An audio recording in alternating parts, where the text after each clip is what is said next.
In the blistering sun of the Nile Valley, where the river carved green veins of life through golden sands, the gods were not distant beings residing in far-off heavens. They lived here, among mortals.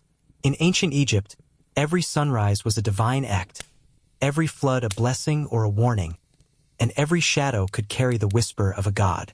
This was a world where the boundary between the sacred and the mundane was almost invisible, and the priests were the keepers of that fragile line. The Egyptian priest was not merely a man of ritual. He was the intermediary between heaven and earth, between the ineffable power of deities and the daily survival of the people. His words were incantations, his movements rehearsed perfection, and his presence within the temple signified more than devotion. It symbolized the continued balance of the universe, what the Egyptians called ma'at, truth, order, and harmony. To understand the life of a priest in ancient Egypt, we must first shed our modern perceptions. There were no pews, no congregations, and certainly no personal relationships with deities in the way contemporary religions might allow. The gods of Egypt did not speak to the masses. They spoke to their priests, and it was the priest who bore the burden of ensuring that the gods were fed, cleaned, praised, and honored daily. If he failed in these duties, it was not just an individual lapse. It could mean drought, famine, or war. The stakes were cosmic. Priests operated within vast temple complexes that were more than places of worship. They were economic hubs, scientific centers, and political arenas. The priesthood was a class of its own, often deeply entwined with the ruling elite.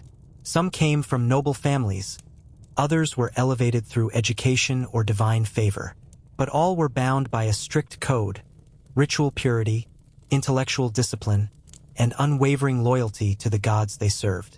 This is the story of one such priest, not a high priest whose name would echo through tomb walls, nor a mere novice sweeping temple floors, but a middle-ranking priest in Thebes during the reign of Ramesses II. A man with status and responsibility, but also burdens and secrets. Through his eyes, we will witness a day in a life lived not for self, but for the divine. From the cold purification baths before dawn to the final prayers whispered under the stars, every moment of this day is wrapped in meaning. Every action, no matter how mundane, serves a higher purpose. And every breath is a continuation of rituals that had remained unchanged for thousands of years. So join me now, as we step back over 3 millennia and walk the incense-scented halls of Karnak, the largest religious structure ever built. Let us watch as the golden sun rises over the limestone columns and the sacred lake shimmers in anticipation. Let us follow the footsteps of the man whose every gesture keeps the world from falling into chaos. This is not just a story of history. It is a journey into a mindset, a worldview, and a system of faith so immersive and all-encompassing that it shaped one of the greatest civilizations the world has ever known. And if you're fascinated by what you've just heard, subscribe to the channel. We've only just opened the temple gates. In the grand mosaic of ancient Egyptian civilization, priests occupied a unique and powerful position. While the pharaoh was seen as a living god Horus in flesh, it was the priests who maintained the bridge between gods and people. They were the machinery behind the divine state, the ones responsible for sustaining the god's presence on earth through elaborate rituals and daily offerings. To be a priest in Egypt was to live in a constant state of duty, reverence, and secrecy. Unlike the modern image of religious leaders standing before congregations, Egyptian priests did not lead public prayers or give sermons. Their work was invisible to the common people who were not even allowed inside the inner sanctums of temples. The vast courtyards and columned halls of temples like Karnak or Luxor were public spaces, but the core, the naos, the sanctuary where the god's statue resided, was accessible only to the purest of priests. To step into that sacred space was not an honor lightly granted. It required physical cleansing, ritual purity, and precise knowledge of divine protocols. There were various ranks within the priesthood, and not all wore the same responsibilities. The highest were the Hemnechertepi, or high priests, who often acted as governors of temple estates and advisors to the pharaoh. Below them were the Wab priests, the pure ones, who performed purification rites and assisted in ceremonies.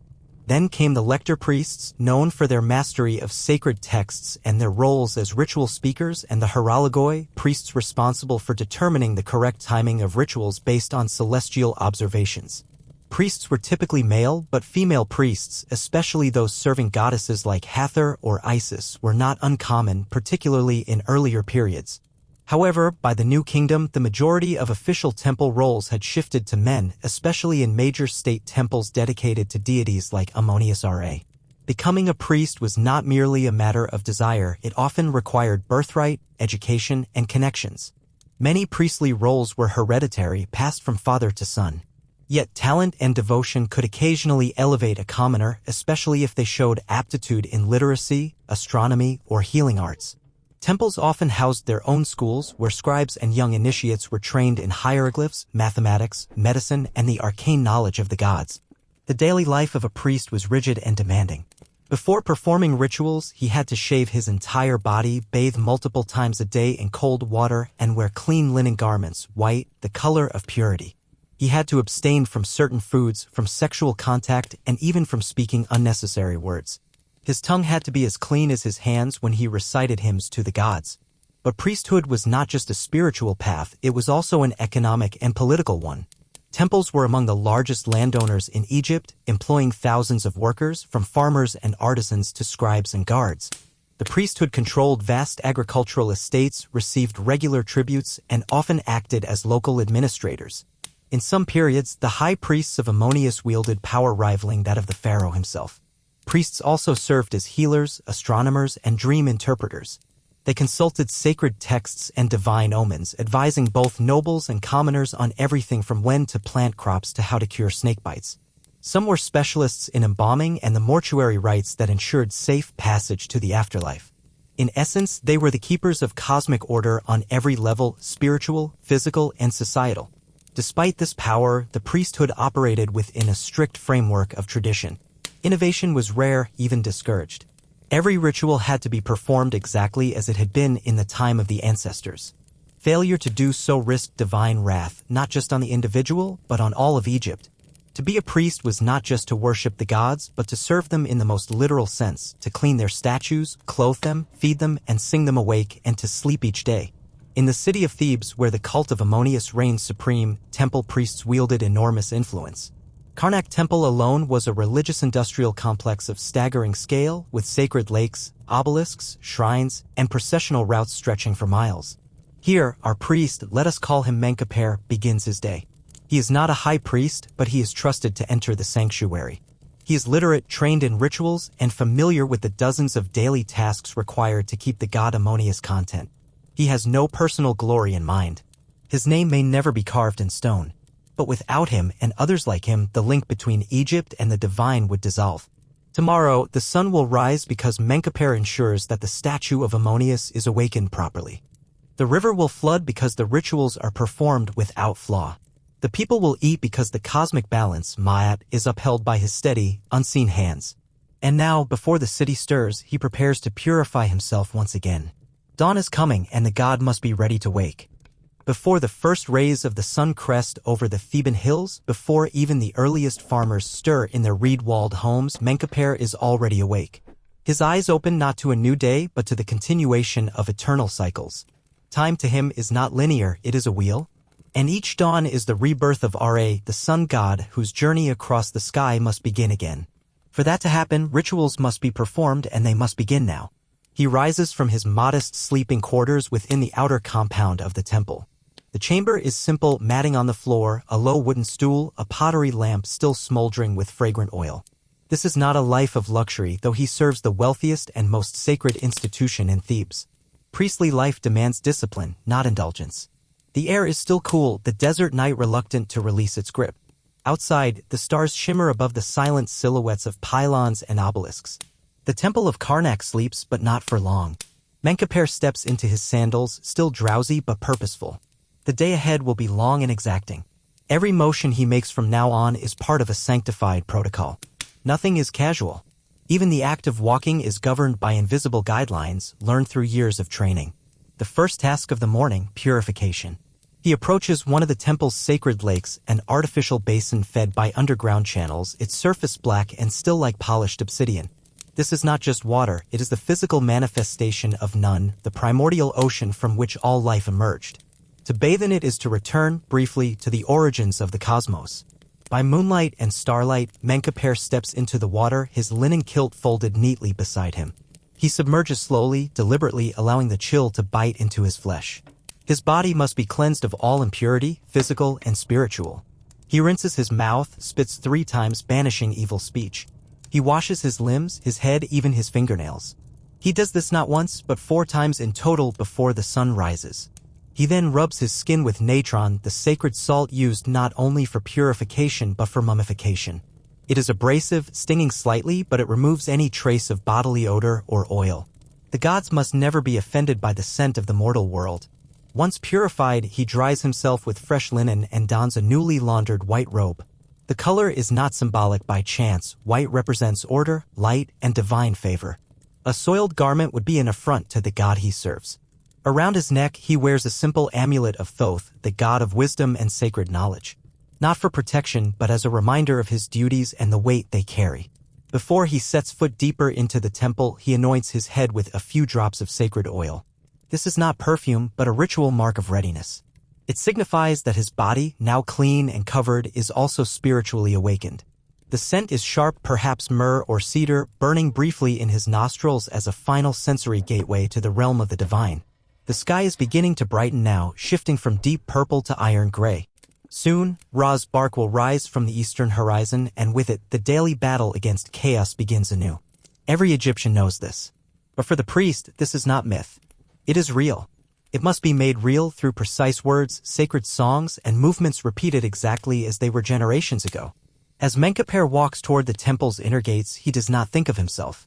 He is not a man now, but a vessel, a conduit. His heart must be silent. His thoughts must be pure. For soon he will stand before the statue of Ammonius, the hidden god, and perform the rite of awakening. He must breathe life into the stone that contains divine essence. He must help the god rise with the sun. The guards at the pylons recognize him and step aside without a word.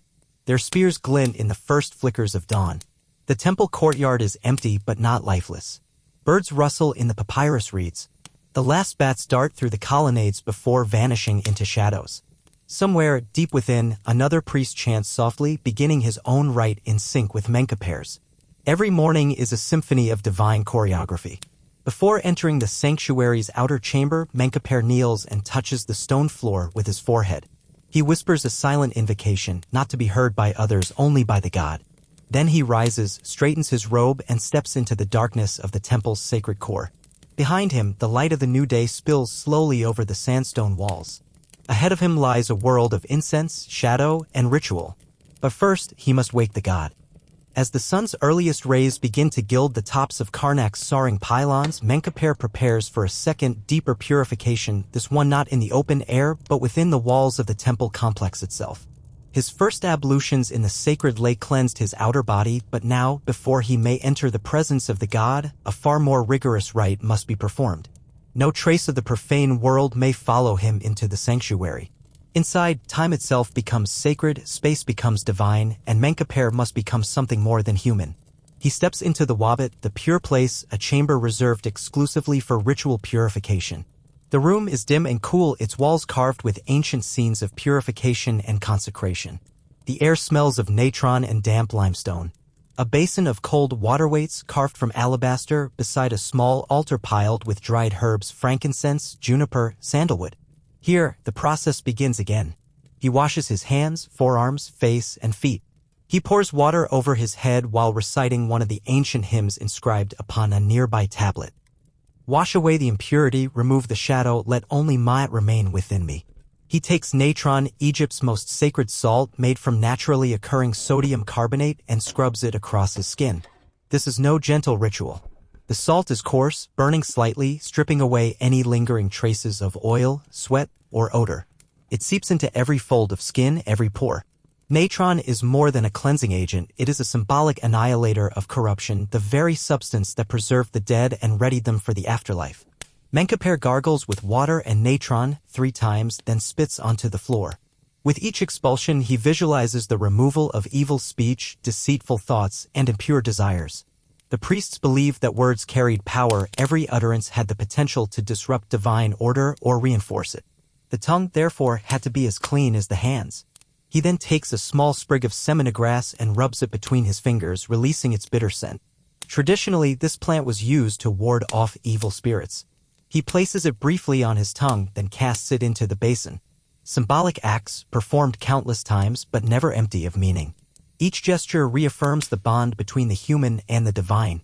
A junior priest enters silently, carrying a new linen robe, freshly woven and soaked in sacred oils. Linen is not merely fabric, it is a symbol of purity and light, made from flax blessed by the gods of fertility and growth. Only white linen is acceptable. Any trace of color would suggest vanity or distraction from divine purpose. Menkaper undresses and dons the robe in silence. Every fold must lie correctly, every edge tucked with care. Over this he places a sash embroidered with the symbol of Ma'at, the feather of truth. He wears no sandals, no jewelry. The closer he draws to the god, the less he may carry of himself. Now dressed, he steps to a small brazier where frankincense is smoldering. He waves the smoke over his body, first the head, then the chest, arms, and legs. The smoke, rising in ethereal curls, is thought to be visible to the gods. It pleases them. It attracts their gaze, and it cloaks the priest in a veil of sanctity. At last, he stands before the door to the Jezru, the most holy place, the inner sanctuary where the statue of Ammonius resides. Only the few, the ritually pure, may enter here, and even they must follow prescribed steps, gestures, and words exactly as written in the temple scrolls passed down through generations. Before entering, he recites, "I have not eaten impure food. I have not defiled myself with unclean acts. I have spoken no lies. I am pure. I am light. I carry Ma'at within me." A final priest, his colleague in today's rituals, joins him. Together they touch the floor with their fingertips, then their foreheads, symbolizing humility before the divine. The great cedar door before them bears the seal of the temple in Ankh, flanked by eyes of Horus. They whisper the unsealing invocation, then slowly open the door. Inside, the world shifts. The sanctuary is small, dark, and utterly silent. The air is thick with the scent of old incense and polished stone. There is no natural light here, only the flickering of oil lamps illuminates the gleam of gold and the shadows of gods. At the center, atop a pedestal of carved granite, rests the sacred statue of Ammonius, hidden beneath wrappings of linen, his features obscured. No ordinary person has ever laid eyes on it. To the people of Thebes, this statue is not merely a representation, it is Ammonius himself, present in material form. He must be awoken, bathed, fed, and praised. The rituals must be perfect. The balance of the world depends on it. But before the god is awakened, his servant must be utterly pure. Menkaper bows his head once more and breathes deeply. The purification is complete. His body, his words, even his thoughts have been cleansed. He no longer belongs to the world outside these walls. He is a vessel, a priest, a bridge between heaven and earth. And now the god must rise. Inside the sanctuary of Ammonius, where light from the mortal world cannot reach and only sacred flame flickers along polished stone, Menkaper stands poised at the edge of divine presence. All purification rites have been completed. The natron has scoured his flesh. Sacred water has rinsed his limbs. Incense has cloaked him in divine fragrance. But one final element completes his transformation: the clothing. In ancient Egypt, clothing was never just fabric. It was statement, status, and symbol. And for the priest, every thread carried spiritual meaning. The white linen he wears is not simply a robe. It is a declaration of purity, light, and readiness to stand before the gods. Linen, unlike wool, came from plants and thus was considered clean and life-affirming. Wool was associated with animals, dirt, and even the underworld. No wool was allowed in temple rituals. Linen, by contrast, came from the flax plant, cultivated along the Nile's banks, its blue blossoms swaying in the breeze before being harvested, soaked, pounded, and spun into fine threads. It was soft, breathable, and luminous under torchlight. The temple employed whole teams of women and artisans solely for weaving this sacred cloth, ensuring every piece met the requirements of sanctity. The robe Menkaper wears is sleeveless and knee-length, cut precisely to allow unrestricted movement during rituals. The fabric is new, reused garments are strictly forbidden for service in the inner temple. Every dawn, a fresh robe is required. Even the process of putting it on is ritualized. The junior priest who handed it to him did so with reverence, unfolding it slowly as if unveiling a relic. Menkaper dons the robe carefully, first over his head, then smoothing the cloth down his body. He adjusts the collar so that it sits evenly across his shoulders. Any crease, any misalignment would be considered negligence. He binds the linen with a girdle, a sash made of braided white threads. This sash is embroidered with faint hieroglyphs invoking Ma'at, the goddess of order and cosmic harmony. These are not decorative. They are prayers woven into cloth. He wears no sandals now.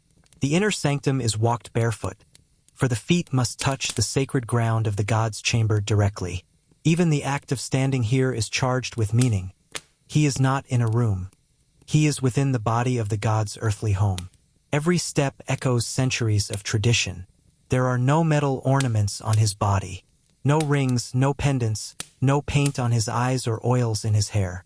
Even beauty must be sacrificed here. The gods must see the soul, not the flesh. Simplicity is power in this space. His shaved head glistens under the lamplight, a sign of ritual cleansing and total submission to divine order. In his hands, he holds ceremonial tools, each also wrapped in linen. A small brush to sweep away impurities, a vessel for pouring libations, a ladle for offering oil. These are kept wrapped and sealed until the moment of use, and they are never used outside the rituals. Everything is done to prevent even the smallest contamination. The junior priest, standing silently nearby, mirrors his attire, though with fewer sacred tools and less elaborate linen. He is learning, watching, memorizing every movement. One day, perhaps, he will be the one dressing here. But for now, Menkaper leads. At the far end of the sanctuary stands a screen carved with protective symbols. Eyes, ankhs, scarabs, falcons. Behind it, the statue of Ammonius rests, veiled and dormant. No sunlight has ever touched it. The god must not be exposed until the moment of awakening. Even the act of unveiling is a liturgy, done with precise words and gestures. Menkaper steps toward it now, clothed in absolute readiness. The white linen clings to his body lightly, whispering against his skin. In its folds is centuries of tradition, devotion, and discipline, a line that stretches back to the earliest priests of Heliopolis, to the first servants of Ra and Thoth. His garments are not armor, but they protect him nonetheless, not from weapons but from error, from misstep, from losing himself in the awe of standing face to face with a god. They remind him that he is here not as Menkaper the man, but as Menkaper the priest, purified, dedicated, and exact. He raises a hand, signaling the beginning of the rite of awakening. The junior priest kneels behind him, preparing the instruments. There is no room for hesitation now. The linen is smooth, the soul is clean, and the god awaits. With his body purified and his linen robe clinging crisply to his frame, Menkaper stands at the threshold of the most holy place, the Gezer Jezeru, where the presence of the god Ammonius is believed to dwell. To step across this invisible line is not a physical act, but a metaphysical crossing. The moment his foot passes into this chamber, he leaves the world of men behind and enters sacred space that exists outside of normal time, governed not by human rhythm but by eternal cycles. The temple is more than a structure. It is a living organism, a reflection of the cosmos itself.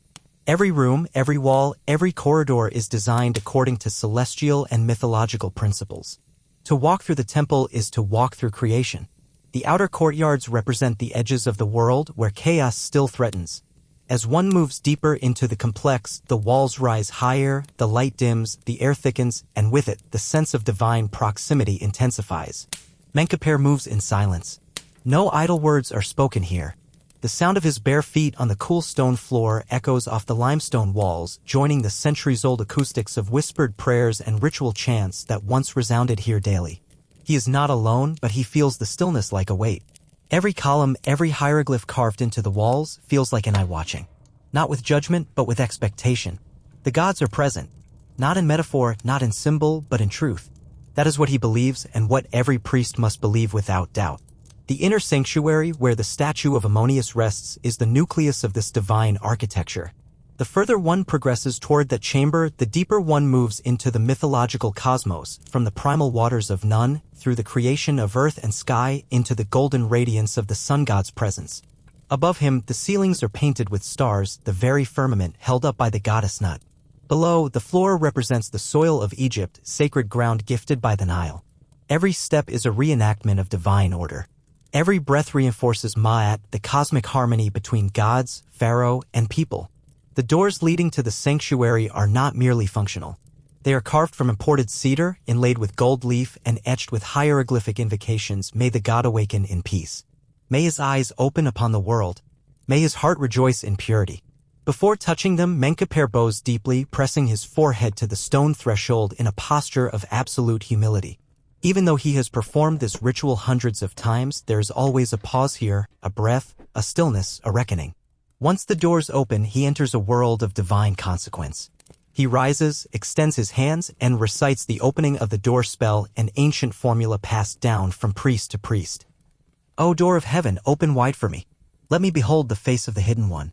I am pure. I am devoted. I bring no shadow into the house of light." The junior priest stands ready behind him, holding the sacred implements, a fan made of ostrich feathers to stir the air without touching the god, a bundle of incense to please the senses of the divine, and a cloth to gently unveil the statue. With a firm, deliberate motion, Menkaper opens the doors. A low creak, a gust of cool air. Darkness greets him, not absence, but density. The air is thick with ancient scent, cedarwood, myrrh, frankincense. There is no window, no sky, only torchlight reflecting off the golden surfaces within. The god Ammonius waits. The statue stands at the center, wrapped in layers of linen. To the uninitiated, it may appear as a gilded figure, motionless and silent. But to Menkaper, this is no idol. This is the physical vessel of the deity, housing a fragment of Ammonius' essence. The god has been asleep through the night, hidden behind both cloth and ritual veils.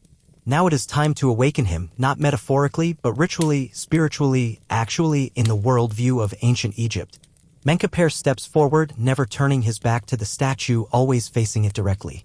To do otherwise would be disrespectful. He begins the awakening chant, his voice low, rhythmic, echoing in the stone chamber. "Awake, O Great One, Lord of the thrones of the two lands. Open your eyes to the light. Rise with the sun, walk with the sky. Your servant calls you. Your city awaits you." He raises the incense bundle and waves it gently in the air. Smoke curls upward, dancing in the torchlight, coiling around the golden contours of the god's face. The junior priest fans the air lightly, as if stirring divine breath. The room becomes a cloud of holy scent and whispering fire. With steady hands, Menkaper begins to unveil the god, removing the outer linen layer, folding it with reverence, laying it on a clean alabaster slab. Then the second layer. Then the third. Each movement is punctuated by prayer. Each fold an act of devotion. At last, the face of the god is revealed, serene, shining, inscrutable. Crafted of gold and lapis lazuli, Ammonius' features exude both majesty and mystery. His eyes, inlaid with obsidian and quartz, seem to gaze beyond this world. Menkaper kneels. The god is awake, and so the day may begin. The Temple of Ammonius at Karnak is not merely a place of worship, it is the house of the god, the cosmic engine of divine presence on earth, and one of the most architecturally complex structures ever created by human hands. It stretches across over 200 acres, built and expanded by generations of pharaohs, each eager to contribute to the majesty of their supreme deity. To understand a day in the life of Menkaper, a priest of this temple, one must understand the space he moves through, not just in terms of corridors and walls, but in terms of symbolic geography. Egyptian temples were not designed with aesthetics in mind alone. They were ritual maps, physical reflections of myth. The design of a temple mirrored the act of creation itself, from the chaotic outer world to the ordered inner sanctum, from the primal waters to the cosmic peak. The very layout of Karnak reflects the story of the beginning of time, the birth of light, and the emergence of Ma'at. As Menkaper begins his daily rituals within the temple complex, he moves through this sacred architecture with precision and understanding. Every step is meaningful. He begins in the outer courts, wide, sunlit spaces accessible to the general public during festivals. Here, massive pylons rise before him, stone gateways carved with battle scenes of pharaohs smiting enemies under the watchful gaze of Ammonius. These pylons are not simply entrances, they are symbolic mountains echoing the primordial hill that rose from the waters of Nun at the beginning of creation. Passing through them, Menkaper enters a vast hypostyle hall, a forest of towering stone columns, each carved with hieroglyphs, gods, and offering scenes. The ceiling is painted deep blue and adorned with golden stars representing the night sky. This is the realm between earth and heaven. The columns themselves are shaped like papyrus and lotus plants, suggesting the fertility and life gifted by the Nile. The sheer size of the hall is overwhelming, but to the priest it is familiar, sacred space. His movements here are fluid, habitual, and reverent. Deeper still lie smaller chambers, restricted areas, accessible only to the priesthood. These include storage rooms for ritual equipment, hidden passages for processional movement, and treasury rooms where gold, silver, incense, and fine linen are kept in locked niches. Every item within these spaces has a purpose. Nothing is ornamental. Even the jars of honey or baskets of bread are ritually purified, meant only for divine consumption. At the heart of the complex is the sanctuary of Ammonius, the Naos. This inner chamber, windowless and silent, is the axis of the temple and the spiritual epicenter of Thebes. The god resides here not as a presence diffused in nature, but concentrated in form. The statue of Ammonius stands on a pedestal of sacred stone, behind doors that only select priests may open. Its position is not arbitrary, it aligns with the sunrise on specific festival days when the light of Ra himself is permitted to enter. The temple is also filled with hidden passageways used during festivals and processions. When the statue of Ammonius is paraded outside during Opet or the beautiful festival of the valley, it moves through these corridors before being placed on a ceremonial bark and carried by priests to Luxor or the West Bank. Menkaper knows these routes intimately. He has studied their alignments, memorized the astronomical markers carved into the ceilings, understood the inscriptions that line the doorframes. Some halls depict the daily temple ritual in relief, step by step. These were not decorative. They were visual manuals, a sacred choreography captured in stone. Beyond architecture, there are also symbolic zones of purity. The closer one moves to the sanctuary, the purer one must be physically and spiritually. The outer areas may be swept by lower-ranked temple workers, but only purified priests, dressed in white linen and freshly washed, may step near the god. These boundaries are not marked with signs, but with understanding, instilled over years of training. And above it all lies the temple's alignment with the stars. Egyptian temples were not randomly placed. Karnak was oriented to celestial events. On specific days of the year, the light of dawn would shine straight through the temple's axis, illuminating the sanctuary, a rare event known as the Divine Awakening. Menkaper, trained in sacred astronomy, understands the significance of such alignments. Time itself is regulated by the gods, and the temple mirrors the sky as closely as it mirrors the myth. For the priest, the temple is not a place he works in, it is a body he moves within, a sacred organism with its own rules, breath, and life. Every door has a ritual. Every stone tells a story. Every column echoes the voice of a pharaoh, long dead, still offering praise to Ammonius. As Menkaper moves deeper into the structure, toward the ritual chamber, he is not navigating walls, he is passing through the layers of the universe itself, drawing closer to the source of order, balance, and creation. And in doing so, he becomes more than a man.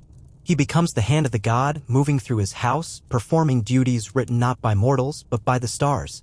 Within the dim sanctuary of Karnak, golden and shadowed, Menkaper prepares to perform the most sacred task of his entire day, the ritual awakening of the god.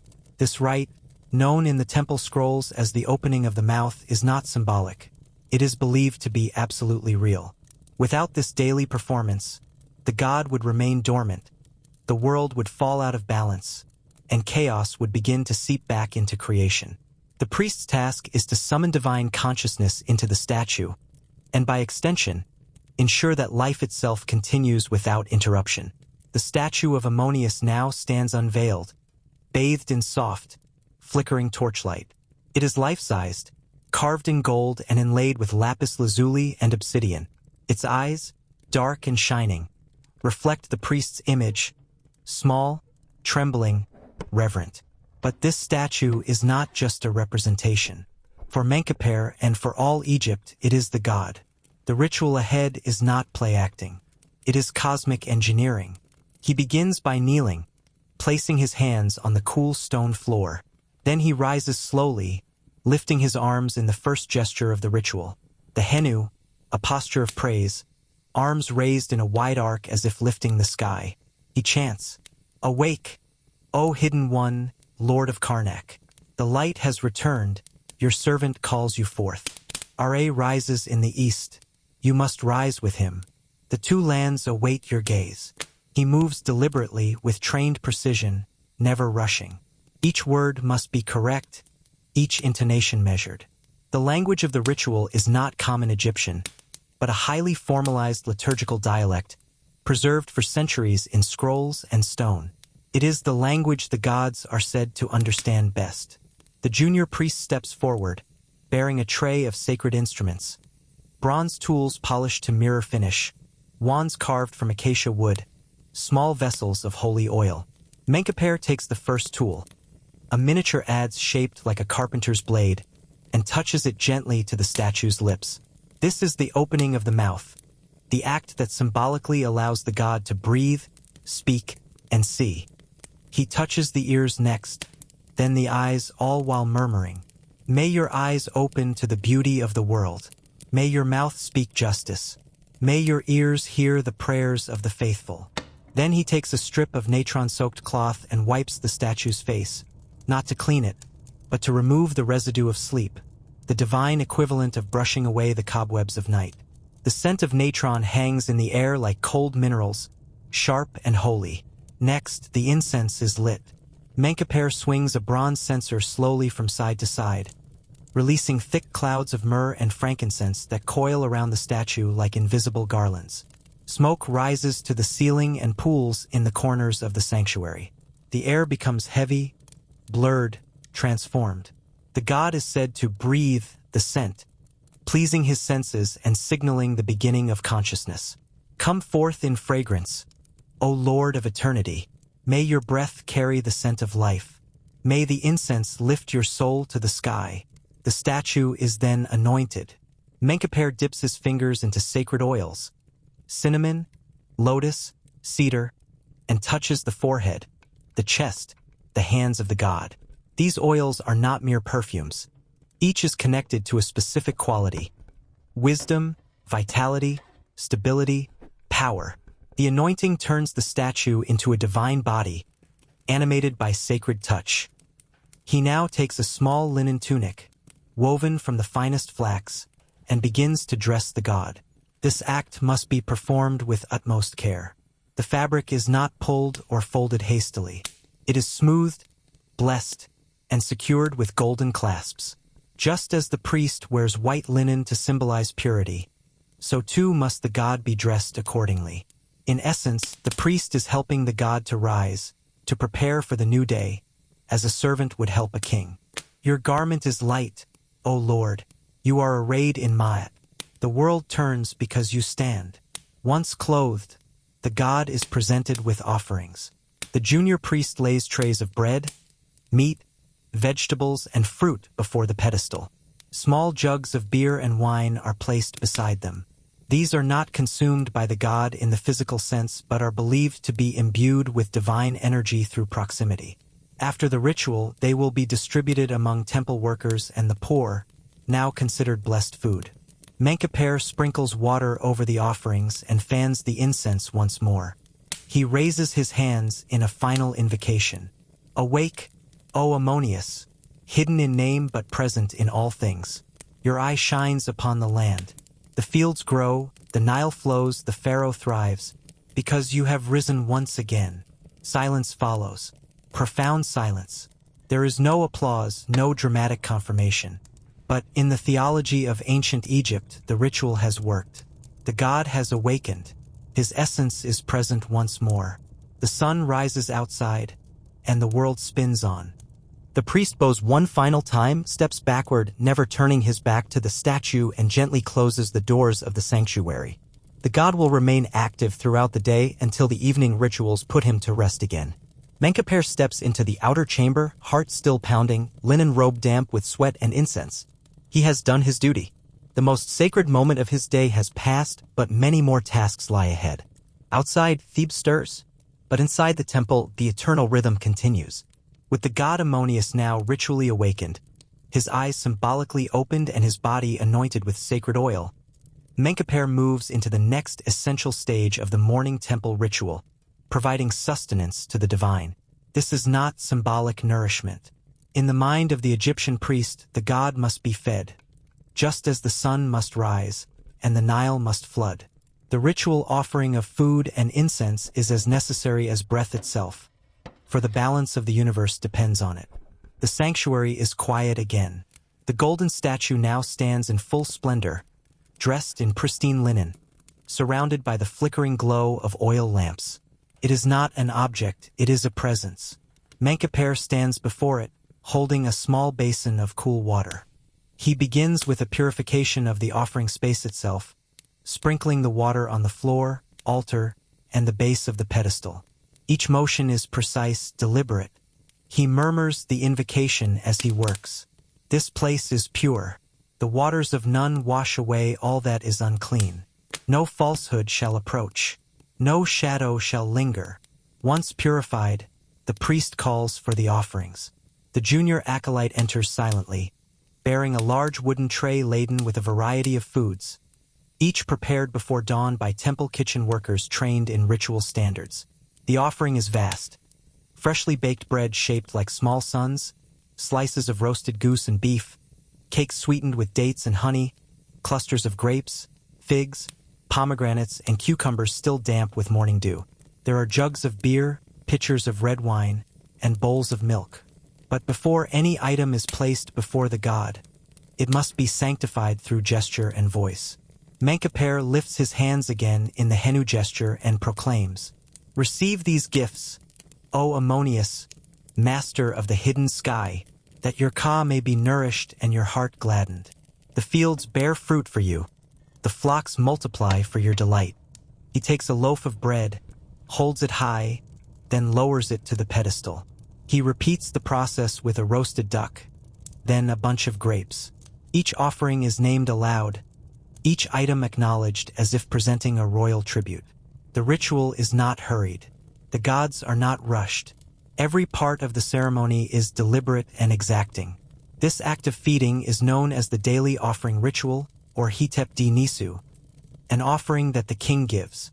It is based on the foundational concept that all sustenance flows from the gods, and that giving it back daily through ritual is the way of maintaining cosmic balance. In truth, the offerings originate from the people, from temple fields and livestock, from local granaries and orchards. But symbolically, they come from the king himself, who acts as intermediary between gods and mortals. In this sacred economy, Menkaper is the executor of the pharaoh's divine duty. After placing the final offering on the altar, the priest lights more incense. This time a finer blend, perhaps powdered kifi, a complex mixture of herbs, honey, wine, and resin. The smoke begins to rise again, creating a thick veil between priest and god. The offering of incense is as important as food. It feeds not the body, but the spirit, the ka of the god, his vital essence. Without fragrance, the offering is incomplete. Menkaper chants again, "Come, O sweet breath of the gods, perfume the house of eternity. Let your smoke rise like the mountains, and let the god be pleased." The chamber fills with scent. Smoke swirls around the golden statue, making the still air shimmer. The food sits untouched in the physical sense, but the Egyptians believe the divine energy, the essay, the spiritual essence, is extracted by the god in the moment of offering. Later, the food will be removed and taken to temple storerooms where it will be distributed among the priesthood, workers, and the poor. But for now, it belongs to the god alone. Once the incense offering is complete, Menkaper lifts a small jug and pours a libation onto the altar, a mixture of water and sacred wine. This final act seals the offering. Liquid offerings represent the abundance of the Nile, the essence of life flowing through the land. To pour libation is to recreate the act of creation, to water the god's presence, to cause the world to bloom anew. As the Nile overflows its banks, so may your blessings overflow to the two lands.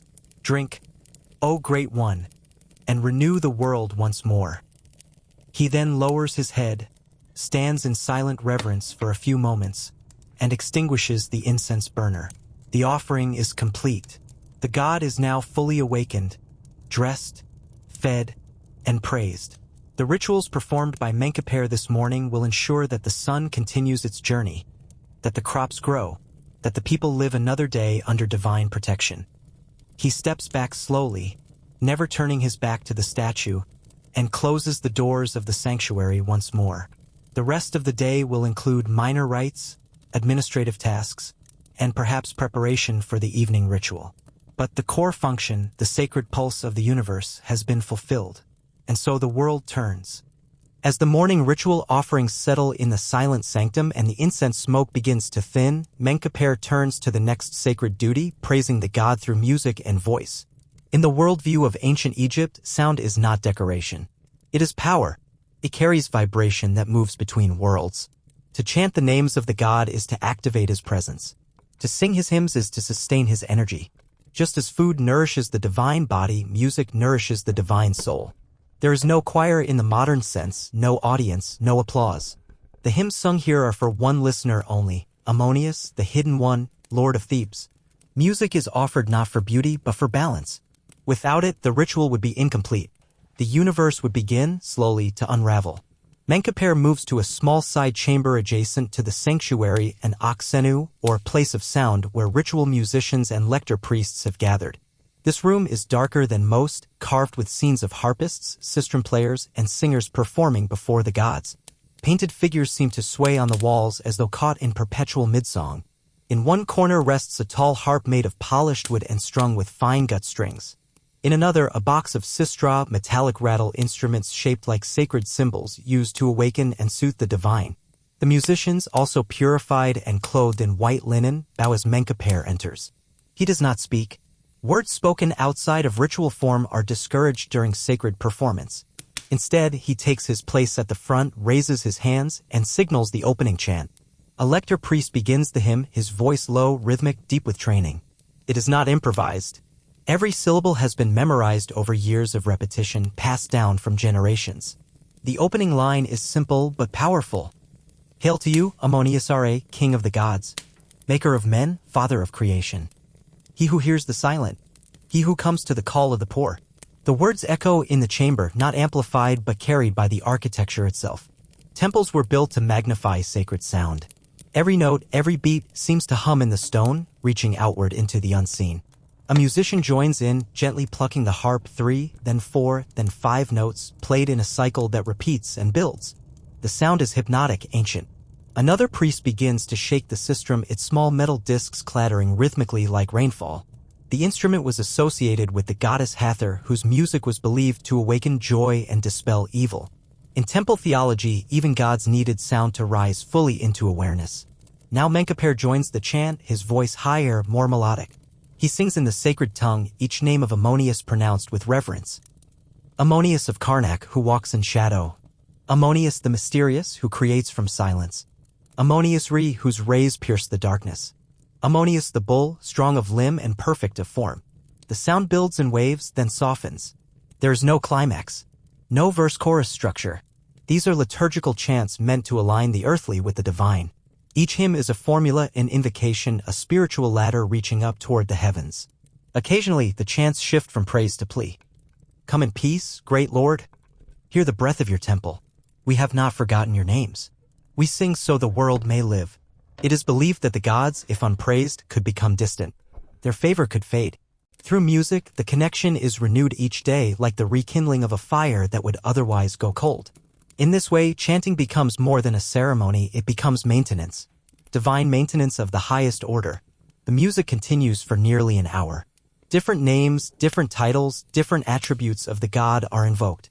Some hymns come from the earliest dynasties, their exact meanings forgotten but their phonetics preserved. Others are more recent, crafted during the reign of Menkaper's own grandfather's time, tailored to current theology. But they all serve the same purpose, to uphold Ma'at, the harmony of creation. Eventually, the final hymn begins. The sistrum slows, the harp's melody fades into silence, and the lector priest offers the closing lines. We have praised you as your father praised you. We have sung as your mother sang. Rest now in glory, Lord of light. Until the stars return. Menkaper bows his head and holds a long, silent breath. The room is still. The sound has departed, but its residue lingers like incense, unseen but felt. He steps back from the performance chamber, heart slowed, lungs filled with the rhythm of the divine. Outside, the sun now fully embraces the city of Thebes. But within the temple, it is the voice of men, trained and pure, that has helped lift the sun into the sky. The god has been fed. The god has been praised. And now the priest returns to his next task, keeping the house of the god in order. The music has ceased. The hymns have been sung. The incense has curled and faded into the stillness of the temple air. Within the sanctuary of Ammonius, everything is in its proper place. The statue is awake, clothed, fed, praised, and once again stands as the focal point of divine presence in Thebes. The ritual has succeeded. The cosmic wheel turns. The world holds steady, at least for today. But Menkaper's work within the innermost chamber is now complete. It is time to depart, and he must do so with the same caution, reverence, and order with which he entered. Exiting the sanctuary is not a casual act.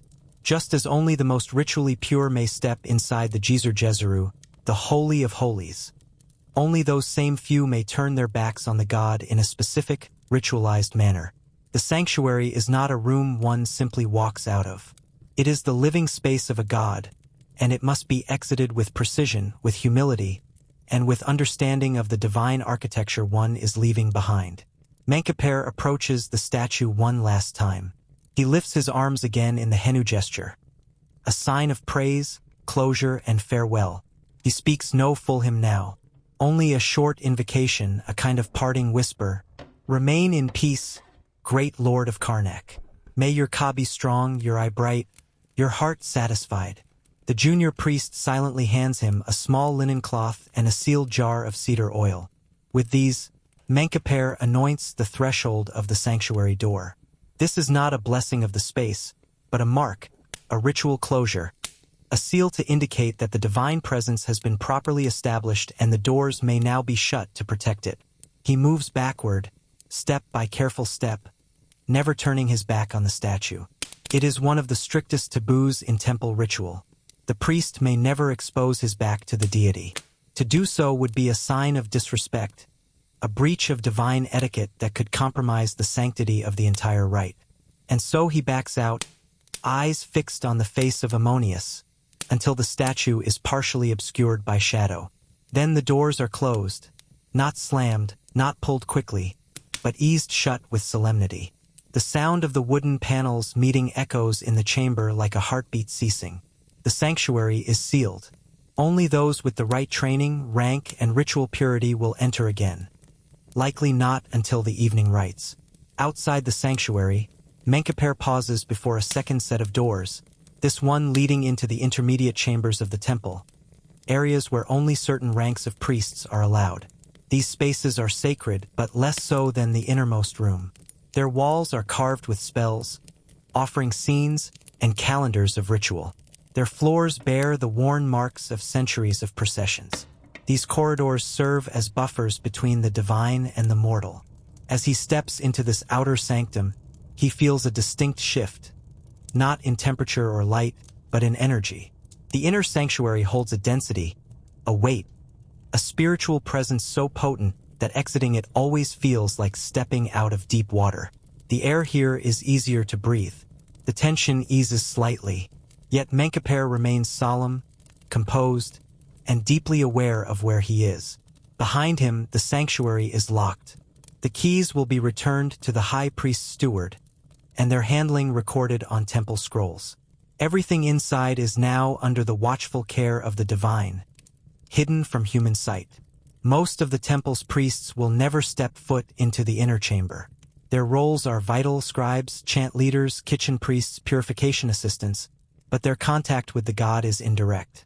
Only those like Menkaper, trained in the deepest rituals and trusted with the highest forms of purity, are permitted to serve directly in the sanctuary. It is an honor, yes, but also a burden. For with proximity to the divine comes immense responsibility. Any mistake, any lapse in discipline could spell disaster, not just for the priest, but for the community. The gods are generous, but they are not tolerant of negligence.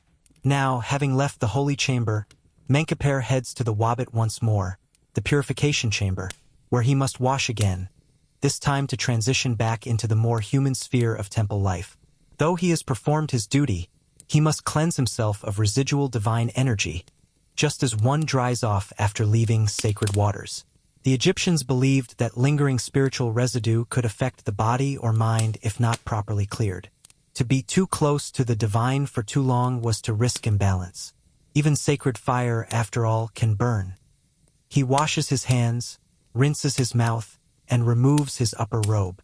A fresh linen kilt is provided, less formal than the one worn inside the sanctuary. His body breathes again. The golden silence of the god is replaced with the more functional sounds of temple life. Footsteps in stone corridors, scribes at their papyrus, the hum of activity. Outside, the temple complex stirs. Farmers arrive with grain, guards report to their posts, junior priests carry trays of offerings to side chapels. But none of them know what Menkaper has seen this morning. None of them have stood in the darkness before the statue, lifted incense to its face, or sung the ancient names of Ammonius into the sacred air. He walks among them now quietly, respectfully.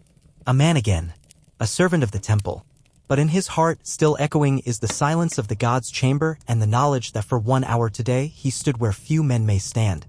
Though the sanctuary lies sealed behind Menkaper, the sacred duties of a priest extend far beyond incense and chant. The temple, despite its divine heart, is not solely a place of worship, it is also a machine. A vast, humming organism that sustains itself through labor, agriculture, and wealth. Hidden behind its high walls and colonnades, Karnak is a city within a city.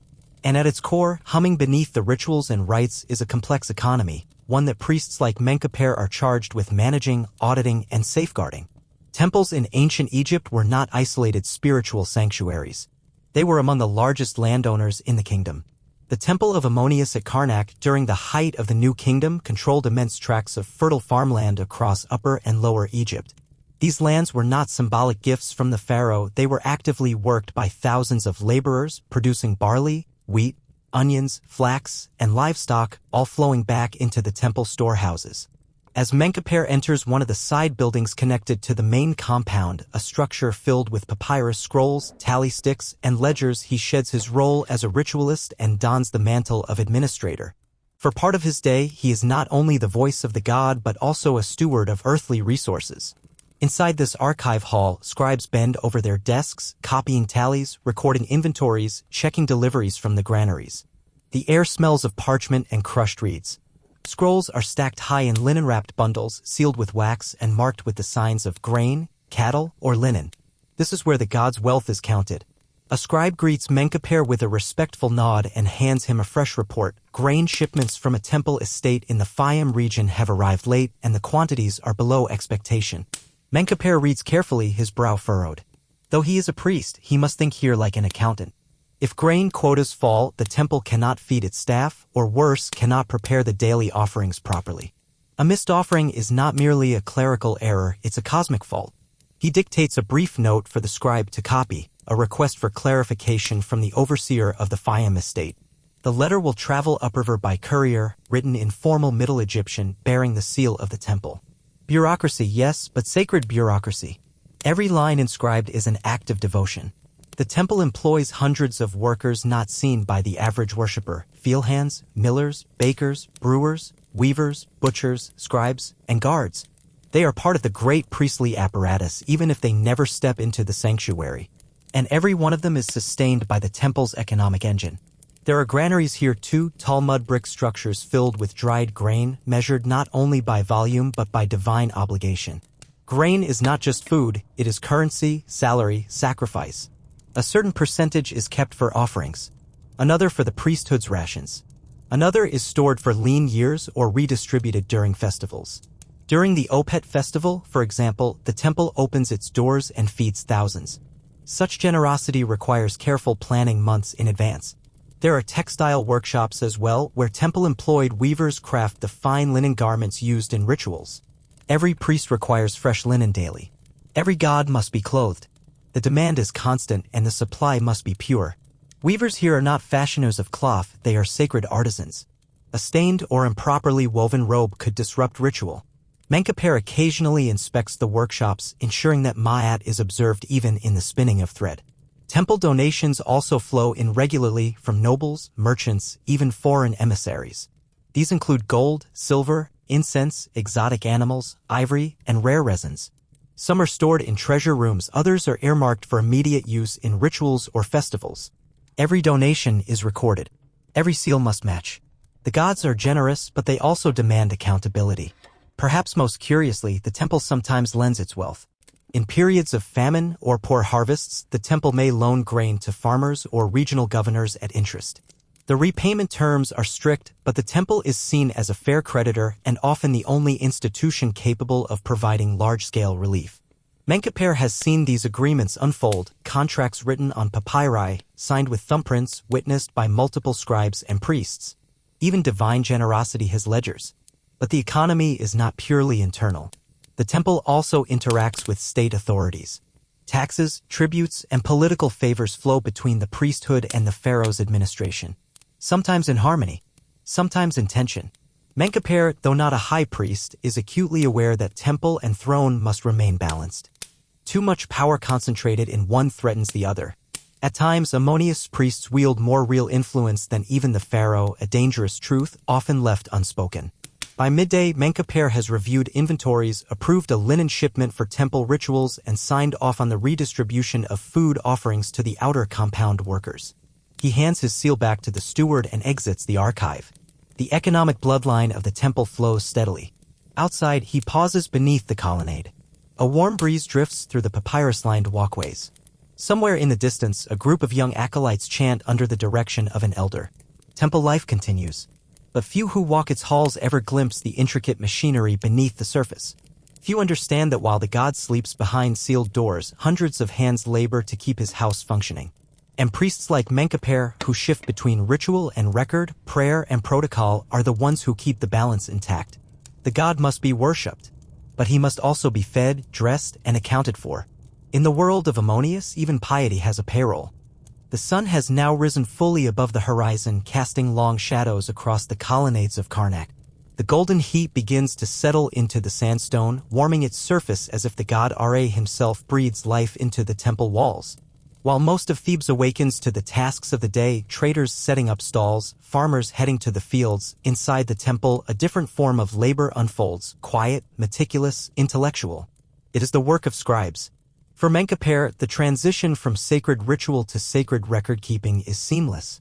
In ancient Egypt, writing was never a neutral act. It was a form of divine magic, Heka, made manifest in ink and script. Hieroglyphs were not just letters or symbols. They were living words, each one possessing inherent power. To write the name of a god or a pharaoh was to invoke their presence. To record an offering was to make it real. And so, the temple scribe was not merely a clerk, he was a spiritual engineer, constructing order from the chaos of the everyday. After completing his duties in the granary and treasury, Menkaper steps into one of Karnak's Parank, or House of Life, a room where the temple's administrative core pulses steadily beneath the surface of daily worship.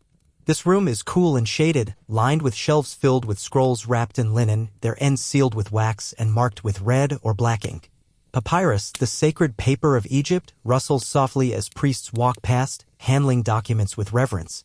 Seated along low benches are rows of scribes, young and old, each one focused on a particular task, calculating grain yields, recording offerings from noble estates, updating temple calendars, or copying hymns for coming festivals.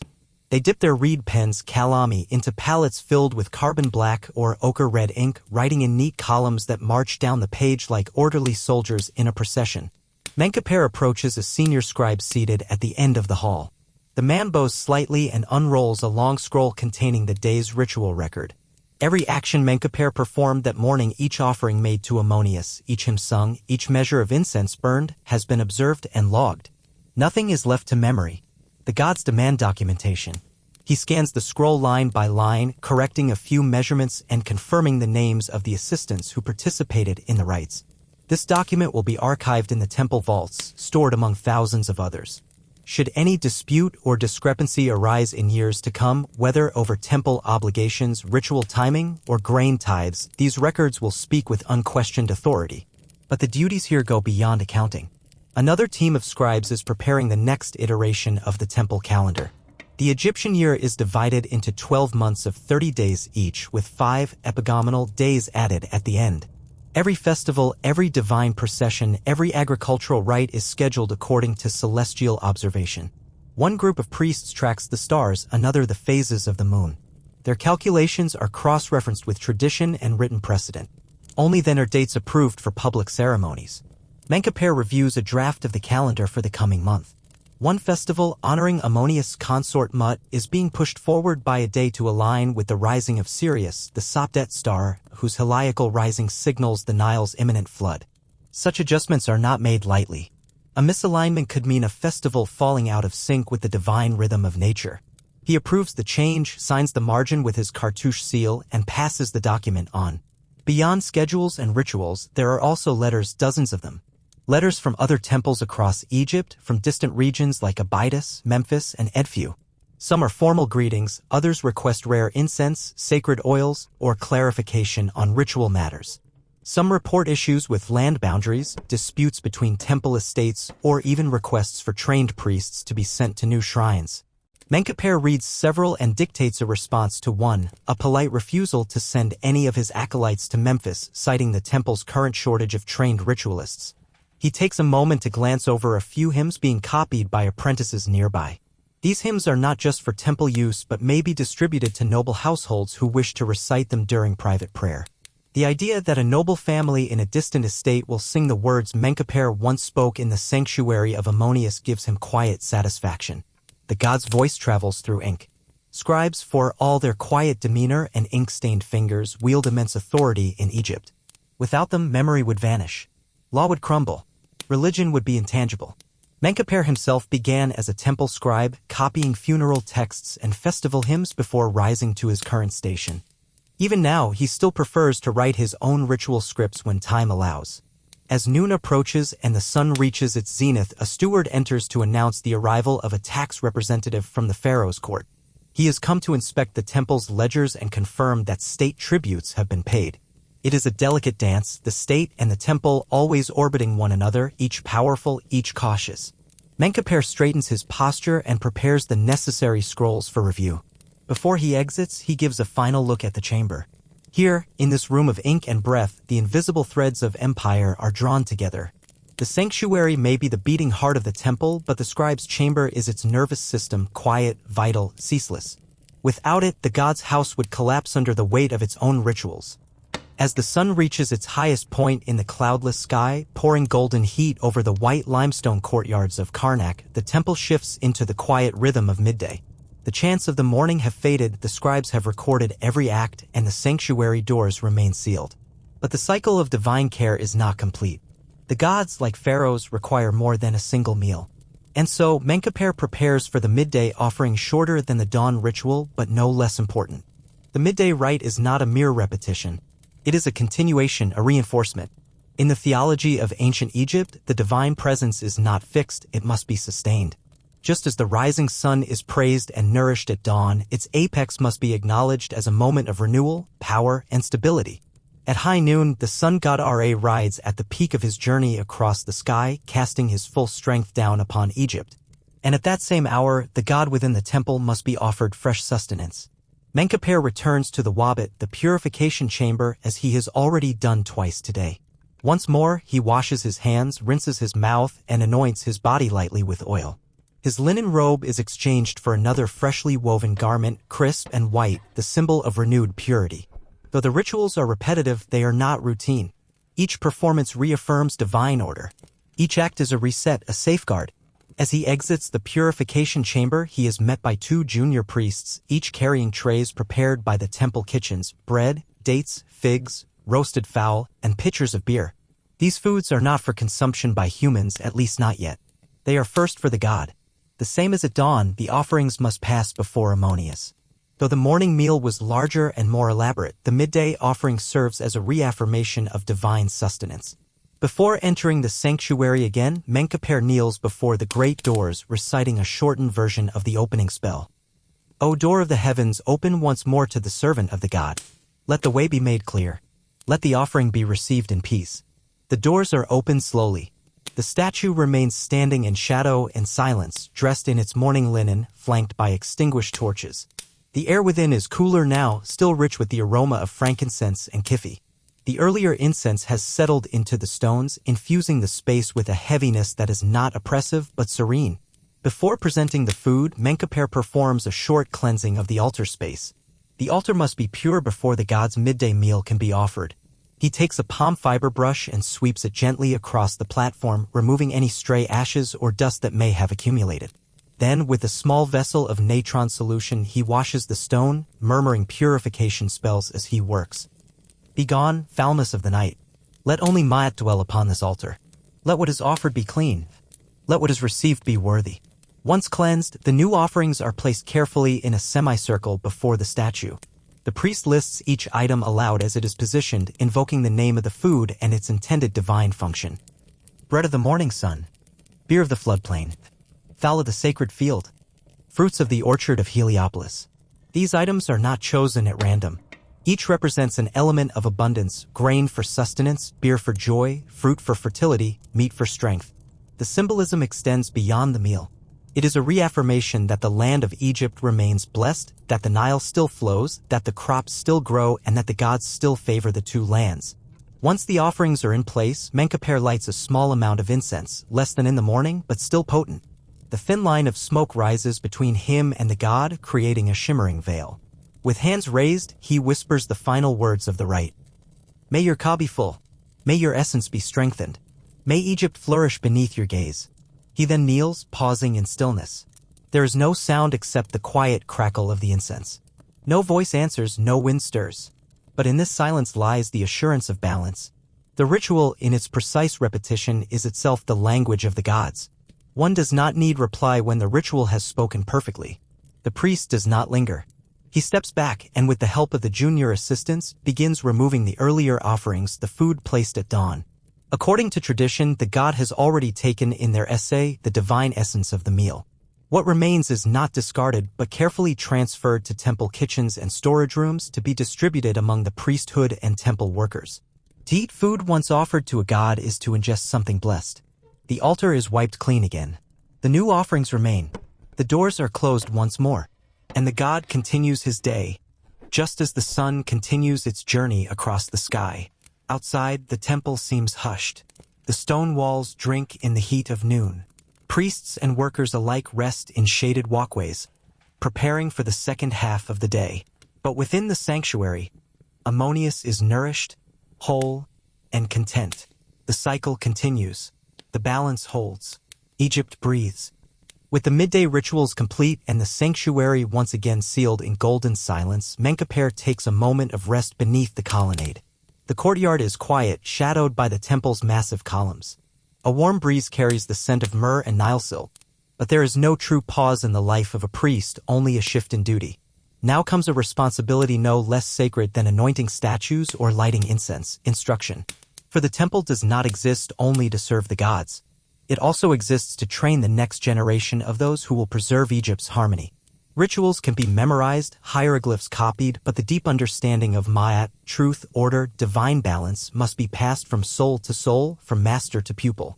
Menkaper rises and walks toward the Parank, the house of life school attached to the temple.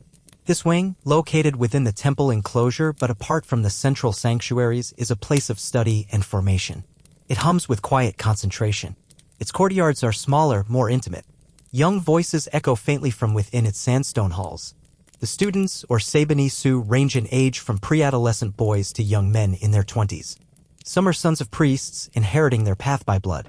Others are children of scribes or even from respected farming families chosen for their discipline, intelligence, and devotion. The best are selected through years of testing. Only a few will ever see the sanctuary of the god. Fewer still will ever lead a major ritual. But all must be taught as if they might. Today, Menkaper is scheduled to observe and lead a lesson in ritual choreography and liturgical diction. As he enters the small teaching hall, students rise and bow. Their linen tunics are plain, their heads shaved in preparation for future rites. Papyrus scrolls and wax tablets lie neatly beside them. One of the senior instructors, a lector priest of many years, greets Menkaper and steps aside, allowing him to take the central platform. He does not begin with a lecture. He never does. Instead, he asks the youngest among them to recite the opening lines of the morning hymn to Ammonius. The boy, nervous but practiced, stands and begins. Hail to you, hidden one, whose form is mystery, who rises in silence and walks in flame. His voice falters near the second stanza. Menkaper raises his hand gently, not to reprimand, but to pause the recitation. You must not merely say the words, he tells the boy. You must know why they are said. He walks slowly among the students, voice steady but quiet, speaking not as a scholar, but as a living link in a sacred chain thousands of years long. When you chant the names of Ammonius, you are not addressing stone. You are calling the wind. You are reminding the god that he is loved, that he is feared, that Egypt still sings. He pauses beside a slightly older acolyte and gestures for him to demonstrate the henna posture, the sacred raised arm gesture of praise. The boy performs it well, but stiffly. Menkaper gently adjusts the boy's shoulders, corrects the stance of his feet. Not like a soldier, he says. Like a flame. Like light stretching to the sky. They continue. Another pupil is asked to simulate the preparation of incense, naming each ingredient in proper sequence. Kifi, myrrh, frankincense, juniper, honey, wine. He names them correctly but forgets the order of mixing. A small error, but small errors grow into large ones when placed before the divine. The instructor makes him repeat the full sequence twice more until the rhythm of the recipe matches the cadence of the sacred verses. Menkaper moves next to the advanced students, those nearing readiness for full ritual participation. These are the future lector priests, temple scribes, purification servants, and perhaps even one or two destined for the inner sanctuary. They are practicing the opening of the mouth ritual using a wooden statue. The tools, ceremonial adzas, libation vessels, incense cones, are replicas, but the words are real. He watches silently, taking note of posture, voice control, breath. Every motion must be fluid, every phrase exact. These rituals are not performance, they are cosmic maintenance. To mispronounce a divine name or to move too quickly with an offering is to introduce disorder. And the gods do not ignore disorder. Once they finish, he gathers them in a semicircle and speaks. You will spend your lives doing things most men never see, he says. You will feed gods, bathe them, sing to them in the dark. You will wake before the sun and speak aloud the names of the first light. And you must do it not with pride, but with perfection. Because the Nile flows when you do your work well. Because the crops grow when you remember the order of incense. Because death stays asleep when you say the prayers correctly. There is silence for a moment. Then one of the students raises a hand and asks the question Menkaper always waits for. Master, what if the god does not hear me? Menkaper does not answer right away. He lets the question settle into the warm air like dust after a procession. The god always hears, he says finally. The question is whether you are listening when you speak. With that, the lesson ends. He watches as the students file out into the courtyard, some whispering to each other, others already reciting their next verses under their breath. Their linen robes flutter like pale flags in the breeze. These are the voices of tomorrow. One day they will stand where he stands now. One day they will bow before the statue of Ammonius with steady hands and open hearts. And when they do, they will carry his words in silence like torches lit in darkness. As the sun begins its slow descent toward the western horizon, the inner temple grows quieter. The most sacred rituals have been performed. The god has been awakened, dressed, fed, and praised. The sanctuary is sealed, its incense-thick silence undisturbed until the evening rites begin. But for Menkaper, the work of the priest continues, not with chant or flame, but with people. No temple, no matter how divine, exists in isolation. Beyond the inner sanctum, beyond the rows of columns and sacred lakes, lie the needs of mortals, farmers, artisans, widows, scribes, soldiers. And these people come to the temple with hopes, with fears, with offerings and requests. They come not to see the god directly, they are not permitted within the sacred halls, but to speak with the priests, the living conduits of divine will. In Egypt, the priest is not just a ritualist. He is a counselor, a healer, a judge, a translator between the world of men and the voice of the gods. Today, Menkaper has been assigned to the temple court of petitioners, an open-air hall near the outer pylons, shaded by linen canopies and flanked by low stone benches. Here, ordinary Egyptians wait in orderly lines, some clutching small baskets of offerings, bread, onions, beer, as tokens of thanks or pleas for mercy. Others carry scrolls, wax tablets, or even woven bundles containing relics or symbols of family grievances. The priest is seated behind a stone table beneath a reed canopy. Beside him, a junior scribe unrolls papyrus, ready to record names and petitions. Another priest stands nearby with a censer to purify the space between each meeting. The moment someone approaches, the priest becomes not Menkaper, but the voice of the temple. He does not speak casually, nor does he reveal emotion. His presence must be steady, impartial, and measured, both divine and human. The first petitioner is a middle-aged farmer, sun-darkened and stoop-backed. He carries a clay jar of barley beer and a handful of garlic as his offering. After bowing deeply, he kneels and speaks, his voice heavy with worry. His field, once blessed with regular floods, has grown dry. The canal near his village no longer flows as it once did. He believes a local spirit may be angry, or perhaps he has offended the god by neglecting a vow. He pleads for a ritual, or guidance, or even a priestly intercession. Menkaper listens quietly. He does not interrupt. When the man finishes, he raises a hand and signals for a purification rite to be written, a small service to be performed at the canal's edge, invoking Hapi, the god of the Nile's flood. He instructs the man to leave his offering on the temple's public altar and assures him that his request will be carried forward. The scribe notes every detail, including the time and date of the flood's delay. The next petitioner is a young woman dressed in mourning linen. Her husband has died without a proper burial. His body was retrieved from a collapsed work site along the cliffs near Deir el Medina. She cannot afford a full funeral and fears her husband's calm may wander the Duat, the underworld, unprepared and unrest. She begs the temple for help, a prayer, a letter for the necropolis priests, anything. Menkaper's eyes do not waver. He has heard stories like this many times, yet each carries its own weight. He recites a short funerary passage for her benefit, words from the Book of the Dead meant to comfort and protect the deceased. Then he writes a note authorizing the preparation of a low-cost burial rite at a minor shrine along the West Bank. It is not a full interment in the Valley of the Kings, but it is enough. The gods, he says, will hear her husband's name, and that is the first step toward eternal life. Throughout the afternoon, more come, some with legal grievances over disputed land, others seeking the blessing of fertility or recovery from illness. Some simply ask for dream interpretations, having seen strange symbols or animals in their sleep. In Egypt, dreams are not idle flickers of the mind, they are messages, warnings, omens. And it is the priests who are trained to read them. One man speaks of a lion devouring a crocodile in his dreams. Another, of his father appearing to him weeping beneath a palm tree. Menkaper listens carefully and consults a scroll containing ancient dream interpretations. The lion devouring the crocodile is read as a favorable sign, strength triumphing over hidden danger. The weeping father, however, may indicate unfinished obligations to the family tomb. Another ritual, another offering. The balance must be restored. There is no hierarchy of suffering here. Whether poor or noble, the petitions are treated with solemnity. The gods, it is believed, do not discriminate between voices, only between sincerity and deceit. As such, Menkaper performs his role not with pity but with justice, rooted in the principle of Ma'at, the cosmic order that underpins all of Egyptian life.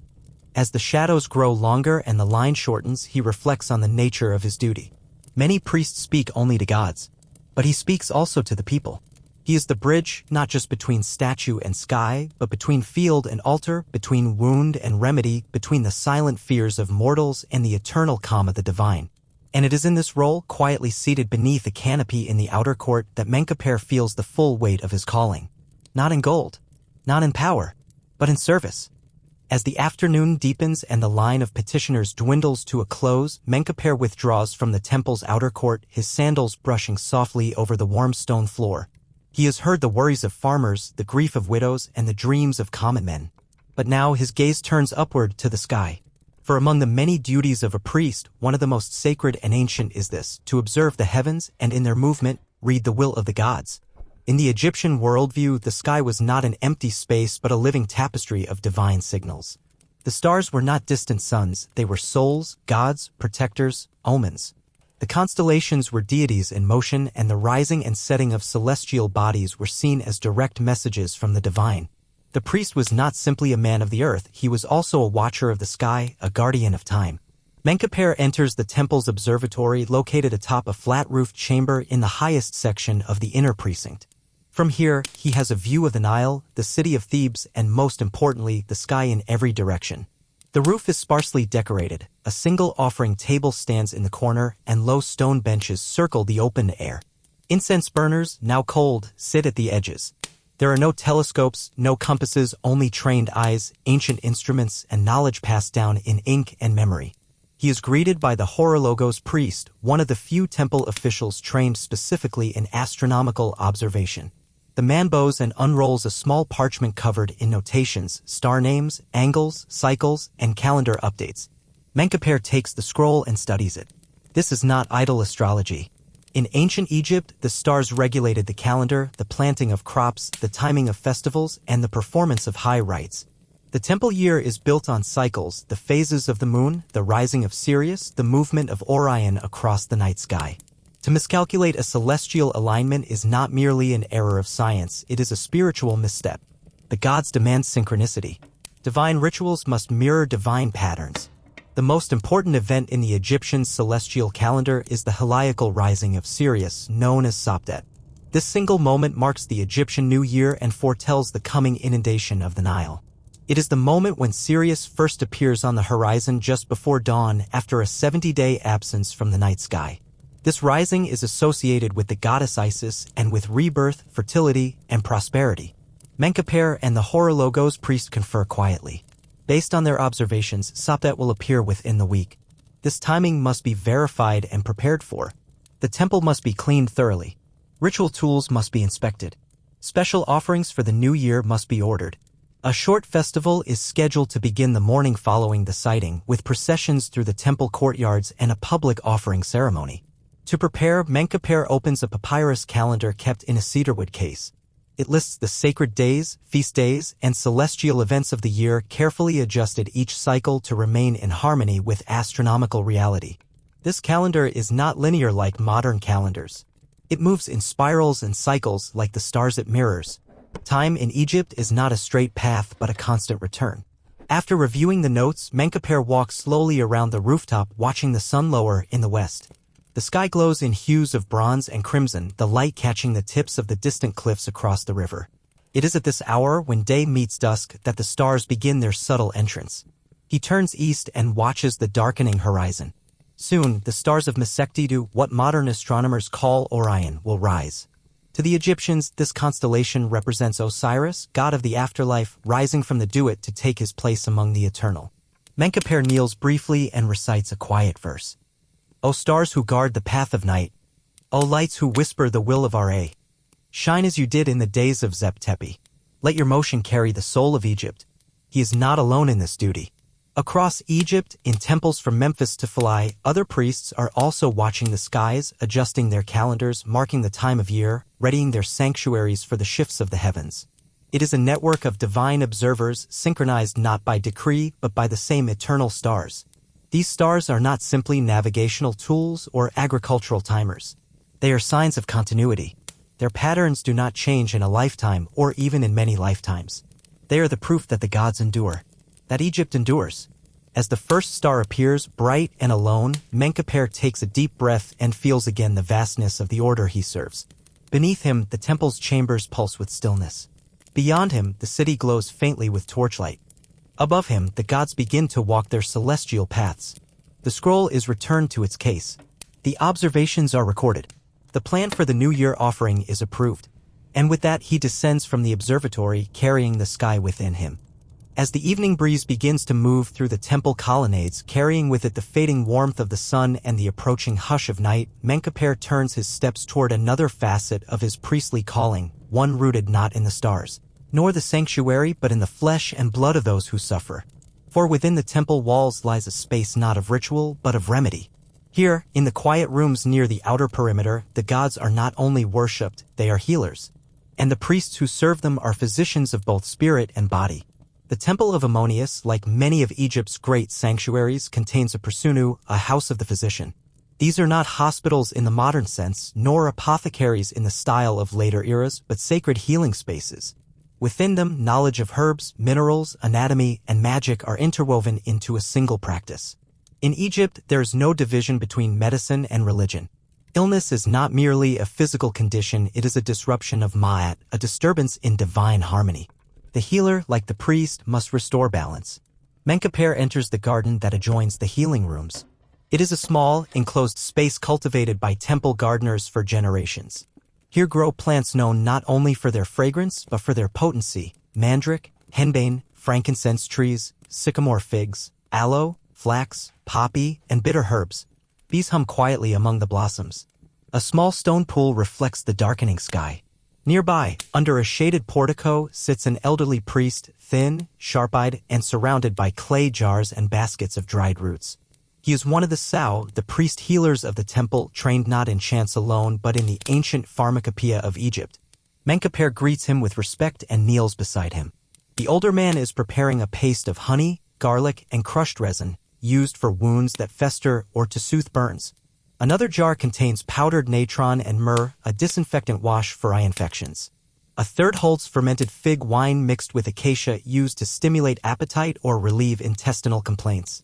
Each ingredient has been harvested in ritual purity, each combined in ratios passed down for centuries.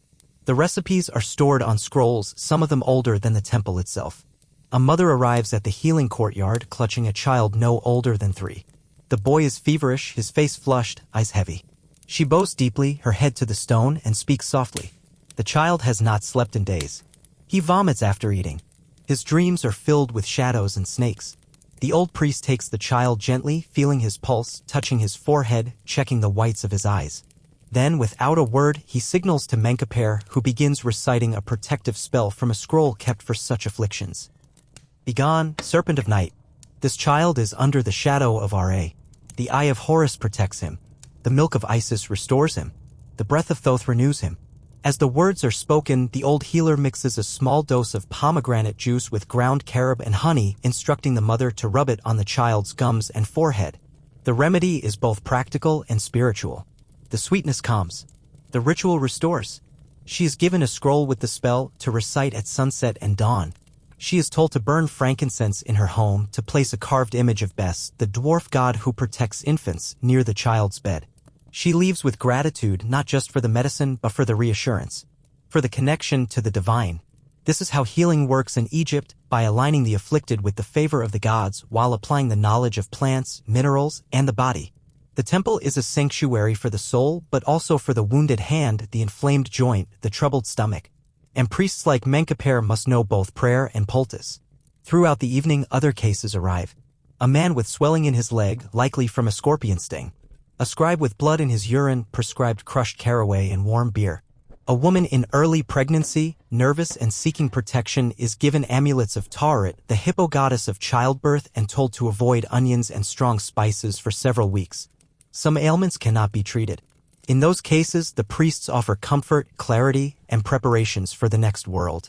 Even in death, the priest-healer's role continues: embalming, recitation of the necessary rites, and provision of the appropriate funerary texts. The transition from life to death is not a failure of healing, it is simply the next rite to perform. Before Menkaper leaves the healing court, he washes his hands in a basin of lotus-infused water and offers a prayer to Sekhmet, goddess of both plague and medicine. O lioness who brings disease and drives it out, look kindly upon those who suffer. Withdraw your claw. Unleash your mercy. The stars now shine clearly above the courtyard. The priests begin to light small oil lamps, their golden glow flickering against the limestone walls. The final patients of the day are leaving. Some cured, some relieved, some simply comforted. Menkaper exhales slowly. He has sung to gods, handled gold, judged dreams, read stars, and now tended to the sick. The roles of a priest are never singular. They are layered, overlapping, and endless. And all of them, in one way or another, are acts of healing. The lamps of Karnak now glow softly in the deepening dusk. The massive pylons and columns, once vibrant under the sun, are now shadows towering against the darkening sky. But inside the temple's quiet heart, another kind of illumination burns, flickering not from torches, but from knowledge, kept alive through ink and memory. As Menkaper finishes his time in the healing court, he turns toward a space both sacred and secretive, the temple library, known to the priesthood as the Permejat, the House of Books. This library is not open to all. Only the most trusted priests and scribes may enter. Inside are the writings of centuries, scrolls of hymns, calendars, astronomical records, funeral texts, incantations, laws, mythologies, and observations of divine behavior. The temple is a sanctuary for the gods, but also for knowledge. It is here that Menkaper feels the deepest connection to those who came before him. The Permejat is located in a quiet wing behind the sanctuary. It is not grand in appearance. There are no gilded pillars or lavish murals. The walls are smooth, the ceilings low. The beauty here is not in gold, but in meaning. Rows of niches carved into the stone contain hundreds of scrolls, each wrapped in linen and labeled with hieratic symbols indicating subject and date. Others are stored in wooden chests, sealed with wax. The smell of old papyrus and beeswax fills the room. A junior librarian, a priest scribe, greets Menkaper with a bow and brings him a requested scroll. It is an old copy of the Litanies of Ammonius, an advanced theological text containing praises, riddles, and complex metaphysical passages that describe the gods' forms, titles, and cosmic manifestations. It is said that no man can fully understand every line. Only the God himself can interpret it all. But reading the scroll is still a ritual, a meditation. Menkaper kneels on a woven mat and unrolls the scroll slowly, carefully. The ink, still dark despite its age, dances across the parchment in ordered lines. The words are not simply read. They are breathed, internalized, chanted softly under the breath. Reading sacred texts in silence is rare. The voice carries the words into the air, where they live and act. He who is hidden in the sky, he who speaks in thunder, he who moves through the darkness like oil upon water. Each line of the litany is a key, a doorway into the gods' many faces. Ammonius is not a single entity. He is the hidden one, but also the radiant sun, the creative breath, the protector, the destroyer, the voice in wind, the silence in stone. These texts do not simplify the divine. They complicate it, challenge the reader to see beyond the surface of ritual and step into the conceptual depth of Egyptian theology. In another section of the library, Menkaper visits the medical scrolls, older than many of the ritual texts. The Ebers papyrus, the Kahan papyrus, the scroll of the eyes, each filled with hundreds of remedies, observations of diseases, and spells to aid healing. These writings are a testament to the Egyptians' blend of empirical observation and spiritual interpretation. One line might describe how to clean a wound with wine and honey. The next invokes the protection of Sekhmet to drive out evil from the blood. There are also books of the dead, customized sets of funerary spells created for nobles and high-ranking priests, stored here temporarily before being copied and buried with the dead. Menkaper often reviews them before rites, checking for accuracy, confirming that each spell, each negative confession, is present. Without them, the deceased cannot properly navigate the Duat, cannot face the judgment of Osiris, cannot speak the 42 names of the divine judges. Nearby, a group of acolytes sits copying a hymn from the coffin texts, a predecessor to the Book of the Dead. The scribe master watches closely, correcting their glyphs. Menkaper remembers his own youth, how many years he spent hunched over scrolls, repeating phrases until they became part of him. Not just learned, but known. To memorize a prayer is to carry it within. To write it is to extend its life beyond oneself. The Egyptians believed that ink on papyrus was not a symbol, it was alive. To erase a name was to erase a soul. To write it was to give it immortality. There are scrolls that record the movements of the stars, planetary cycles, eclipses, and omens. These are consulted when setting ritual calendars, confirming the timing of major feasts, and interpreting celestial signs. The priests who maintain them are not astronomers by modern standards, but their calculations rival the accuracy of civilizations centuries ahead of their time. As Menkaper reads deeper into the Litany of Ammonius, he pauses at a passage. I am the silence in the hall of the gods. I am the breath that causes the papyrus to speak. I am the ink that remembers the forgotten. He sits still, letting the line settle into him.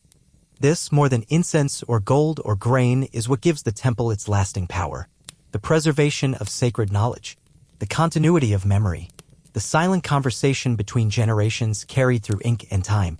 Before leaving, he wraps the scroll gently, returns it to the librarian, and marks the reading in the daily log. Another small moment in a lineage of thousands. He bows slightly to the shelves, not as a gesture of worship, but of gratitude. Outside, the final hour of sunlight fades. The sky shifts from rose to violet. The evening rites will soon begin. But in the Library of Scrolls, the gods still whisper. and the priest who listens carries their voices out into the living world.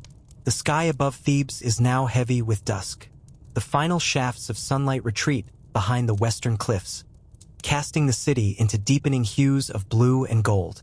The Nile reflects the last light of day like a sleeping serpent. Birds quiet their calls. Workers return home. Merchants extinguish their torches. But within the Temple of Amun, the most solemn hour of the day begins. Not an ending, but a necessary closure. For just as the god was awakened at dawn, clothed and fed, he must now be ritually put to rest. The evening ritual is not a simple reversal of the morning rites. It is a delicate act of cosmic protection. As night descends, the world becomes more vulnerable. The sun god Ra descends into the underworld, beginning his nightly battle against Apophis, the serpent of chaos. And the priests of the temple must ensure that Ammonius' essence, bound to his statue, is secured, comforted, and shielded from the forces that stir in the dark. Menkaper stands once again in the purification chamber, performing his ablutions for the final time today. He washes his hands and mouth, changes into a fresh white linen robe, and anoints his temples with sacred oil. The fatigue of the day is present in his limbs, but it cannot touch the precision of his movements. Ritual knows no exhaustion. A small group of selected priests assembles beside him. Each has performed their duties with devotion since sunrise. They speak little, focused now on the solemn purpose ahead. A junior priest carries a sealed chest containing fresh linen veils for the statue. Another holds a shallow basin of water infused with lotus petals for the evening cleansing. Incense is prepared, a heavier, thicker blend than what was used earlier. This is smoke for sleep, not for awakening. The great cedar doors of the sanctuary open once more. Within, the statue of Ammonius stands still and golden in the flickering light of oil lamps. The food offered at midday has been cleared. The air is cool, scented with lingering myrrh and old stone. This sacred chamber, which felt so alive at sunrise, now feels softer, quieter, like the interior of a tomb or the hush before a storm. Time here does not pass like it does in the outside world. It folds inward, becomes ritual. Menkaper begins with a hymn, not of praise this time, but of comfort. Sleep now, great one, O hidden heart of the sky. Your temple stands, your people serve. Let the West receive you in peace. He then approaches the statue and gently begins the cleansing ritual. Using a linen cloth dipped in lotus water, he wipes the face, hands, and torso of the god's image. This is not a cleaning born of need. It is symbolic, a gesture of preparation. A god must be purified before resting. The water, cool and fragrant, is passed across the statue as Menkaper whispers, "Let your limbs be calm. Let no impurity cling to you. Let your form be light, so your spirit may travel with Ra." After the cleansing, the priest lifts a fine linen veil and begins to wrap the statue. One layer, then another. Each fold is smoothed by hand. Each wrap is done slowly, reverently, until the gleaming gold is hidden beneath pure white fabric. This is not concealment. It is a ritual retreat. The god is not going away. He is stepping into the mystery of night, the same way the sun disappears beyond the cliffs. Veiled is the god, as Nut veils the stars. He returns to silence, so the world may sleep. Next comes the extinguishing of the lamps. One by one, the lights in the sanctuary are snuffed out, beginning at the edges and moving inward. The flames flicker, sputter, then vanish, plunging the room into velvet shadow. Only a single flame remains before the statue, a symbol of the divine essence that never dies, even in sleep. Menkaper bows low, his forehead touching the floor. May your rest be complete. May your dreams guard the two lands. May you awaken as Ra, rising with new light. Then the final lamp is extinguished. The god sleeps. The priests step backward, still facing the statue.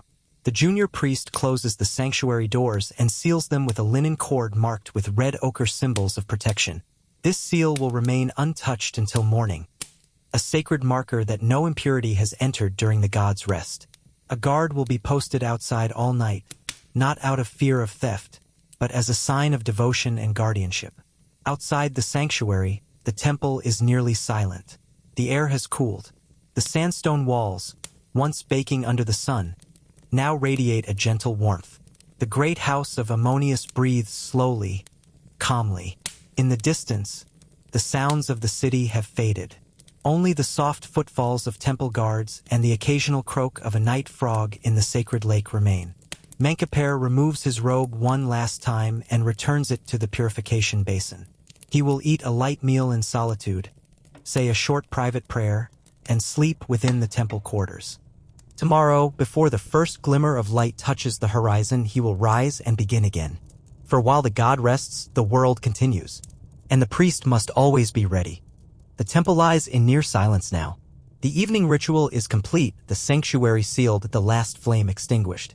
The statue of Ammonius rests behind thick cedar doors, veiled in linen and enveloped in darkness.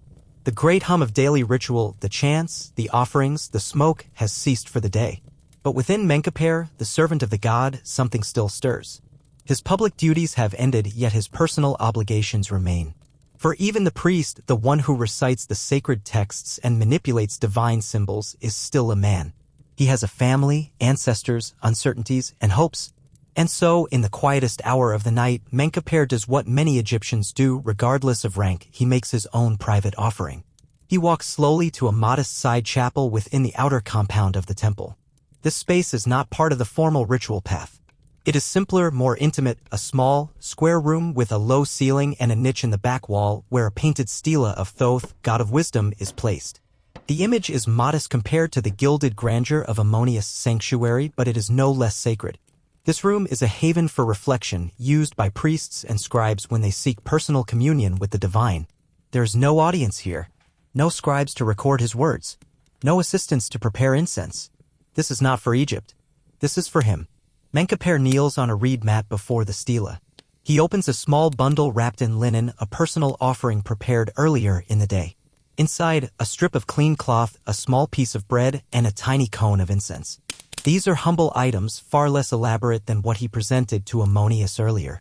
But sincerity, not scale, is what matters now. He places the bread and cloth gently on a low stone ledge before the image of Thoth.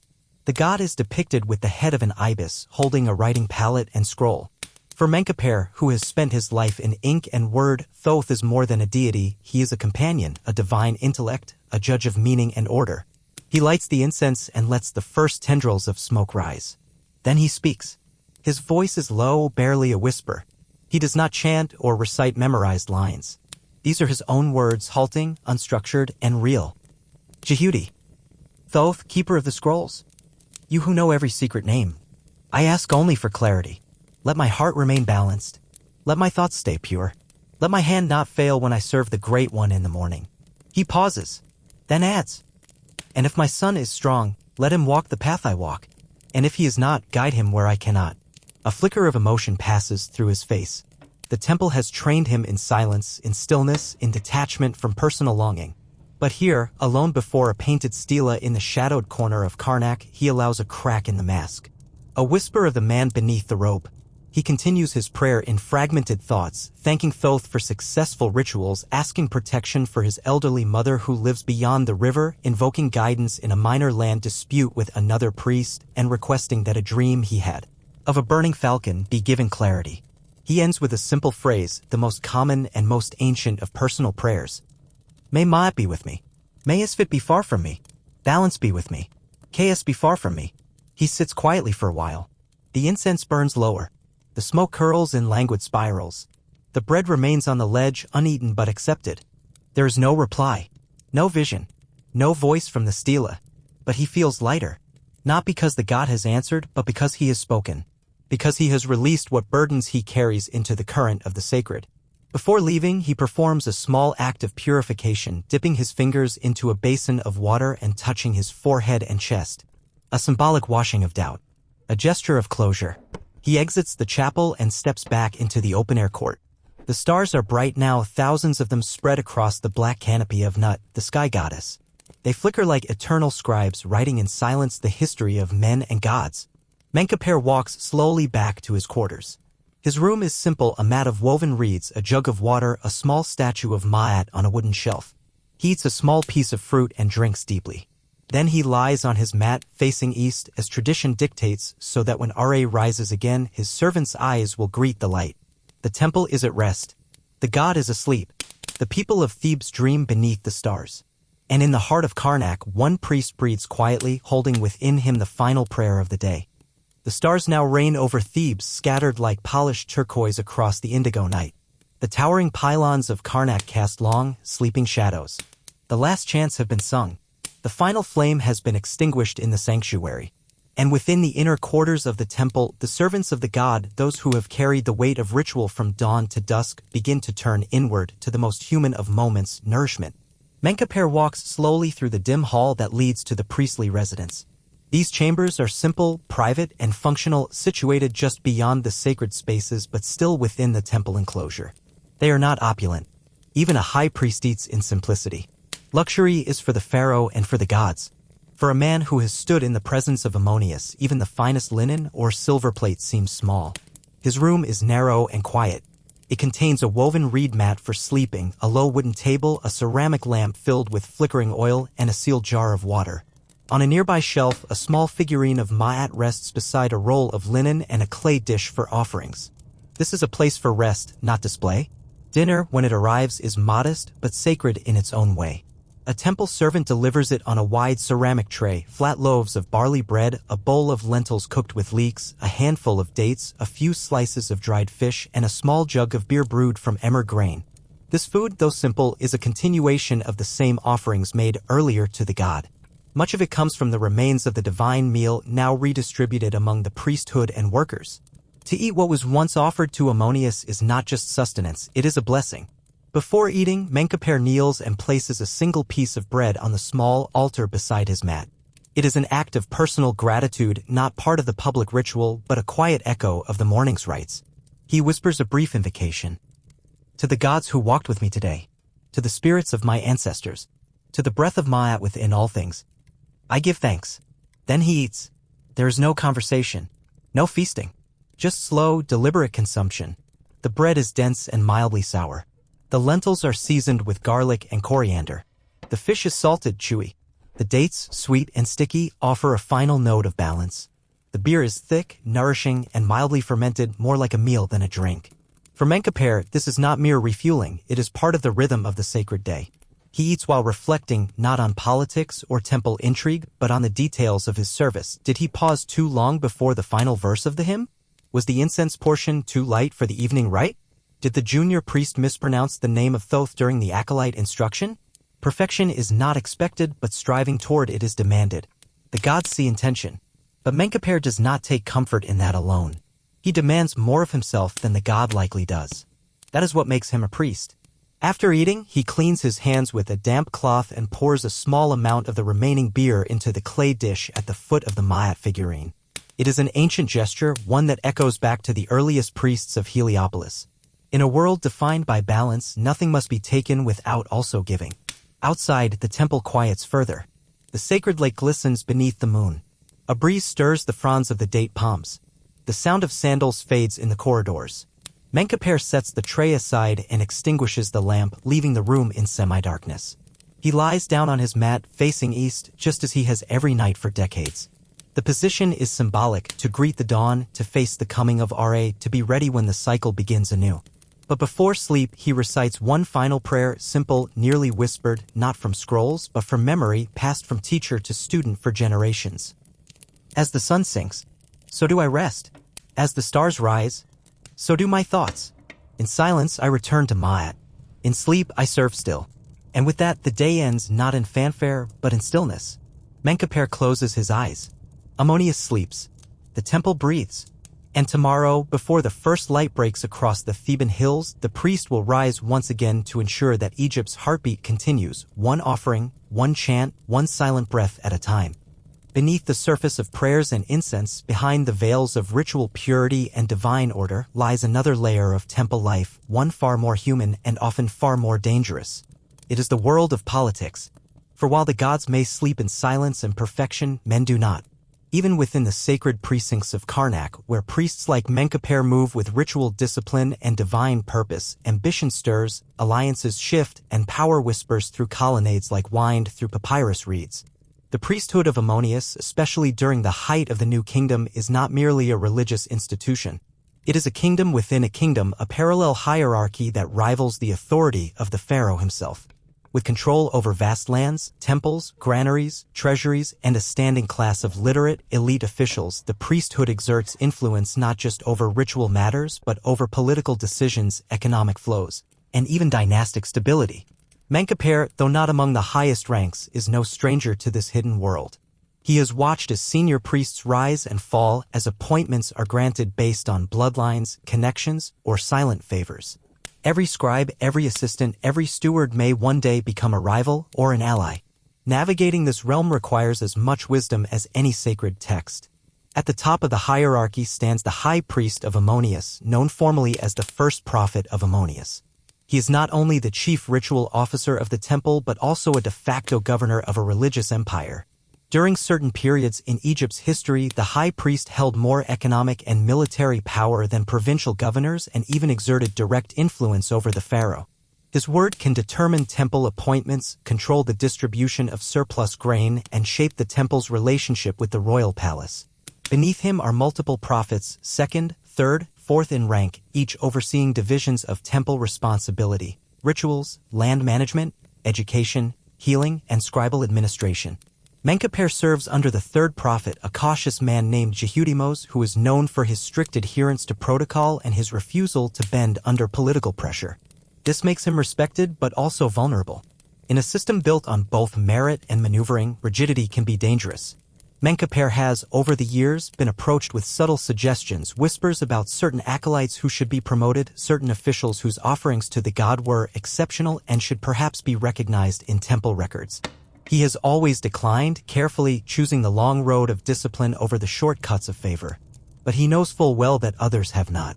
He recalls a former colleague, a lector priest named Pyri, who once stood beside him during morning ritual, only to be reassigned suddenly to a distant shrine on the Nile Delta. The official reason was vague, administrative rotation. The truth, Menkaper suspects, involved a dispute over allocation of ritual wine and unauthorized use of surplus temple linen. Even divine service has its petty squabbles. Then there is the matter of the pharaoh, the living god, the ultimate authority, and yet not always the master of the temples. Relations between throne and priesthood are delicate. In ideal harmony, the pharaoh honors Ammonius, funds the temples, and allows the priesthood autonomy in their sacred duties. In return, the priests ensure the gods bless the pharaoh's rule and keep the calendar of rituals aligned with his legacy. But this harmony is not always maintained. Some pharaohs have sought to limit the power of the priesthood, fearing that Ammonius' reach is too vast. Others, wary of temple wealth, have attempted to tax or confiscate lands. In response, the priesthood has at times subtly resisted through withheld blessings, delayed rituals, or public silence during state festivals. Nothing overt, nothing that can be called treason. But the absence of ritual in Egypt is not neutral. It speaks. Menkaper remembers his teacher's warning: to offend the pharaoh is dangerous. To offend Ammonius is fatal. But to stand between them? That is the path of the priest. He walks that path daily. Sometimes it is not external power that threatens, but internal ambition. The high priest's sons are rumored to be positioning themselves for succession, quietly gathering influence, placing their allies in key roles. One of them recently began overseeing training for temple acolytes, once the duty of an impartial elder. Another now manages the grain records, giving him access to temple surplus. Menkaper sees the pattern forming. He says nothing. Politics, like ritual, requires patience. Still, there are moments of unity when the temple comes together for the great festivals, when the bark of Ammonius is carried through the streets of Thebes and thousands cheer in reverence. In these moments, the priests move as one. The rivalries disappear beneath shared robes and shared breath. But Menkaper knows that once the incense fades and the processions end, the calculations resume. Yet he remains faithful. Not to individuals, but to the temple, to the order it upholds, and to the God it serves. He has no desire for advancement beyond what he has earned. He does not whisper in corners or manipulate appointments. He watches. He learns. And he performs his duties with precision, believing that the gods will judge not by title, but by intention. Power flows through Karnak like the Nile, sometimes steady, sometimes overflowing its banks. A lesser man might try to dam or divert it, but Menkaper does not seek to control it. He only hopes not to be swept away. And so, in the quiet of his quarters, with the temple wrapped in sleep and Thebes silent under the stars, he reflects on the truth that every priest eventually learns. To serve the gods is to serve Egypt, but to survive in the temple is to understand the hearts of men. The night has fully taken Thebes. No longer in transition, the city now rests in the deep embrace of darkness. The streets, once alive with merchants and workers, now lie quiet under the starlit sky. Torches sputter dimly on the riverbanks. Households close their shutters. Boats rock gently on the black water of the Nile, their sails furled like folded wings. Only the occasional cry of a night bird or the distant bark of a dog reminds the city that life stirs beneath the stillness. Within the walls of Karnak, the silence is even more profound. The great gates are sealed. The last of the priests have withdrawn to their quarters. The torches in the hypostyle hall have been extinguished. The colonnades, once echoing with chants and footsteps, are now nothing but immense stone shadows. Every breath of wine through the temple carries with it the scent of incense long burned, of oil once lit, of rites completed. The god sleeps, and the world around him sleeps with him. But this silence is not emptiness. It is sacred stillness, the kind of silence that is honored in Egyptian cosmology. For to the ancient Egyptians, silence is not the absence of sound, it is the space where the divine can be heard. It is the container of power. Ma'at, the principle of cosmic order, requires stillness to balance movement, darkness to balance light. The fall of night is not the end of the day, it is its mirror. Menkaper, though deep in rest upon his reed mat, still feels the rhythm of the temple in his chest. Even asleep, the body remembers. The mind still traces ritual paths, recalls verses from the book of coming forth by day, dreams of the bark of Ra sailing beneath the earth. Sleep in Egypt is a sacred practice in itself, a daily death and resurrection where the soul, Ba, travels while the body lies still. To sleep within the temple is to surrender into the care of the gods. Outside, in the sacred lake that borders the southern edge of the precinct, the moonlight ripples faintly across the water. This lake, once stirred by ceremonial purifications, now lies undisturbed.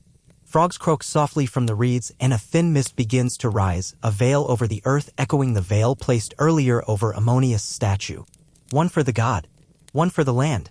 The guardian of the sanctuary, a silent temple sentry, walks his slow path along the inner walls.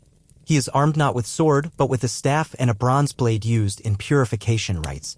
His duty is not to repel enemies, none would dare violate this holy place, but to bear witness. To be present. To remind the gods that man does not forget them even in the hours of sleep. From his post he can hear the occasional footstep of another sentry, the occasional flutter of wings in the rafters. But mostly he hears nothing. And that is how it must be. The inner sanctuary, where Ammonius now lies veiled, is wrapped in 3 levels of silence.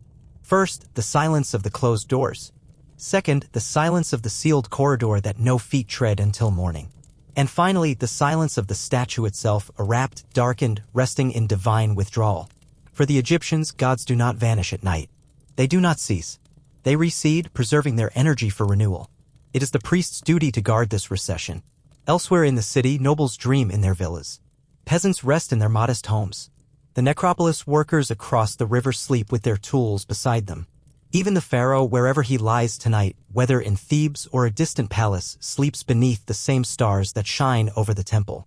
All are equal before the Eye of Nut, the sky goddess who stretches above the world with arms outstretched from horizon to horizon. And the stars speak. In Egyptian belief, the stars are the souls of the justified dead sailing across the night sky in eternal company with Ra. Their slow movements are songs of order, their constellations stories written across the heavens. Tonight, they gleam with particular clarity. Sopdet, the bright star associated with Sirius, is rising higher. Orion, Mesectiu, the representation of Osiris, marches westward. They remind all who watch that the cycle continues, that nothing ends, only changes form. In a corner chamber of the temple, a young acolyte lies awake, eyes open, studying the shapes of constellations through a small window slit. Tomorrow, he will rise to sweep the floor of the outer court. Next year, he may read from a scroll during morning rite. In 10 years, he may stand beside Menkaper, preparing incense for the dawn awakening. His journey has begun even in this moment of stillness. The temple does not sleep entirely. It breathes. Slowly. Eternally. And so Thebes dreams. The stone gods rest. The priests lie motionless beneath linen. The papyrus scrolls slumber in their niches. And in the great temple, night holds dominion, not as a threat, but as a gift. Because in the silence of night, there is no need to speak. The work has been done. Ma'at is preserved. And the dawn will come. Before even the first birds stir in the palms beyond the Nile, before the sounds of Thebes begin to rise again from the alleys and markets, the Temple of Amun stirs. The stillness of night begins to loosen, not with sudden motion, but with soft breath. The sacred precinct awakens as it always has, as it always must. For Egypt does not move in straight lines. It moves in cycles. The sun, the river, the festivals, the harvests, the rituals all turn like the great wheel of Ra's bark sailing through the hours. And now that wheel turns again. In his chamber, Menkaper opens his eyes. The east is still dark, but not fully. A faint, silver line touches the horizon beyond the cliffs, the first whisper of dawn.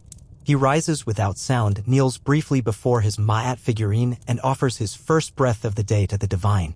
It is not spoken, it is offered as silence. He dresses once more in clean linen, purified the night before. He binds his amulet cord around his neck. It holds the symbol of the Shin, the circle of eternity. Not for protection he does not fear, but for continuity. To remind himself every morning of what the priesthood is truly about, not power, not perfection, but preservation. Of order. Of meaning. Of the sacred. As he walks to the purification chamber, the first servants of the temple begin to appear. The same motions begin again, cold water drawn, incense pounded, linens folded, scrolls unwrapped. The temple awakens like a great, ancient body. The priests are not creators. They are caretakers. And each day they restore the world to its divine rhythm. Today will be no different, but it is also never the same. For beneath the repetition lies transformation. Each offering given is new. Each prayer recited is fresh. Though the gods are eternal, the world shifts. The people change. A new petitioner will arrive. A new acolyte will make his first mistake. Somewhere in Thebes, a child is born. Somewhere else, an elder dies. And the temple records it not with trumpets, but with service. Menkaper is no longer young. His hair, once black as the silt of the Nile, is touched with white. His fingers bear calluses from decades of scrollwork and stone. Yet he feels no decline. If anything, he feels more attuned. More silent inside. Less distracted by the drama of hierarchy or the shifting winds of politics. He moves now as the Nile flows, constant, deep, and unquestioning. The sun finally breaks the horizon, golden and slow. The god Ra, reborn, sails into the sky. Soon the sanctuary will be opened. Ammonius will be awakened. The veil removed. The incense offered. The chants begun. And it will be as it was yesterday and as it will be tomorrow. But for Menkaper, each day holds meaning because it continues. Because it renews what would otherwise decay. Because if even one day is skipped, one ritual forgotten, Ma'at might falter. And if Ma'at falters, the world unravels. This is the priest's burden. And his purpose. Later, when the day's rituals have been completed, Menkaper will walk the edge of the sacred lake and watch the light dance across its surface. He will speak to no one. He will think of the countless priests who stood where he stands now, names long lost, memories swallowed by time. Yet their echoes remain in the scrolls, in the rituals, in the architecture of the temple itself. They are not gone. They are carried. One day he too will return to the west. His body will be wrapped, his name written, his book of the dead read by a younger voice. His statue may stand in a side chapel, or perhaps it won't. His lineage may fade. His tomb may one day be found or never unearthed. But that does not trouble him, because the temple endures. The scrolls endure. The rites endure. And Ammonius, hidden, infinite, ever-present, will be veiled and unveiled, fed and praised, for as long as the Nile rises and the sun returns. That is eternity, not the survival of the self, but the survival of meaning. And so, one more day begins in the life of an Egyptian priest. Not because it is different, but because it is the same. If you were drawn into this journey through the eyes of one priest, if you now feel the silence of the sanctuary and the warmth of the rising Nile sun, consider subscribing to the channel. More stories from history's hidden corners await. And if you made it to the end, leave a like. It tells the gods of the algorithm that balance has been achieved.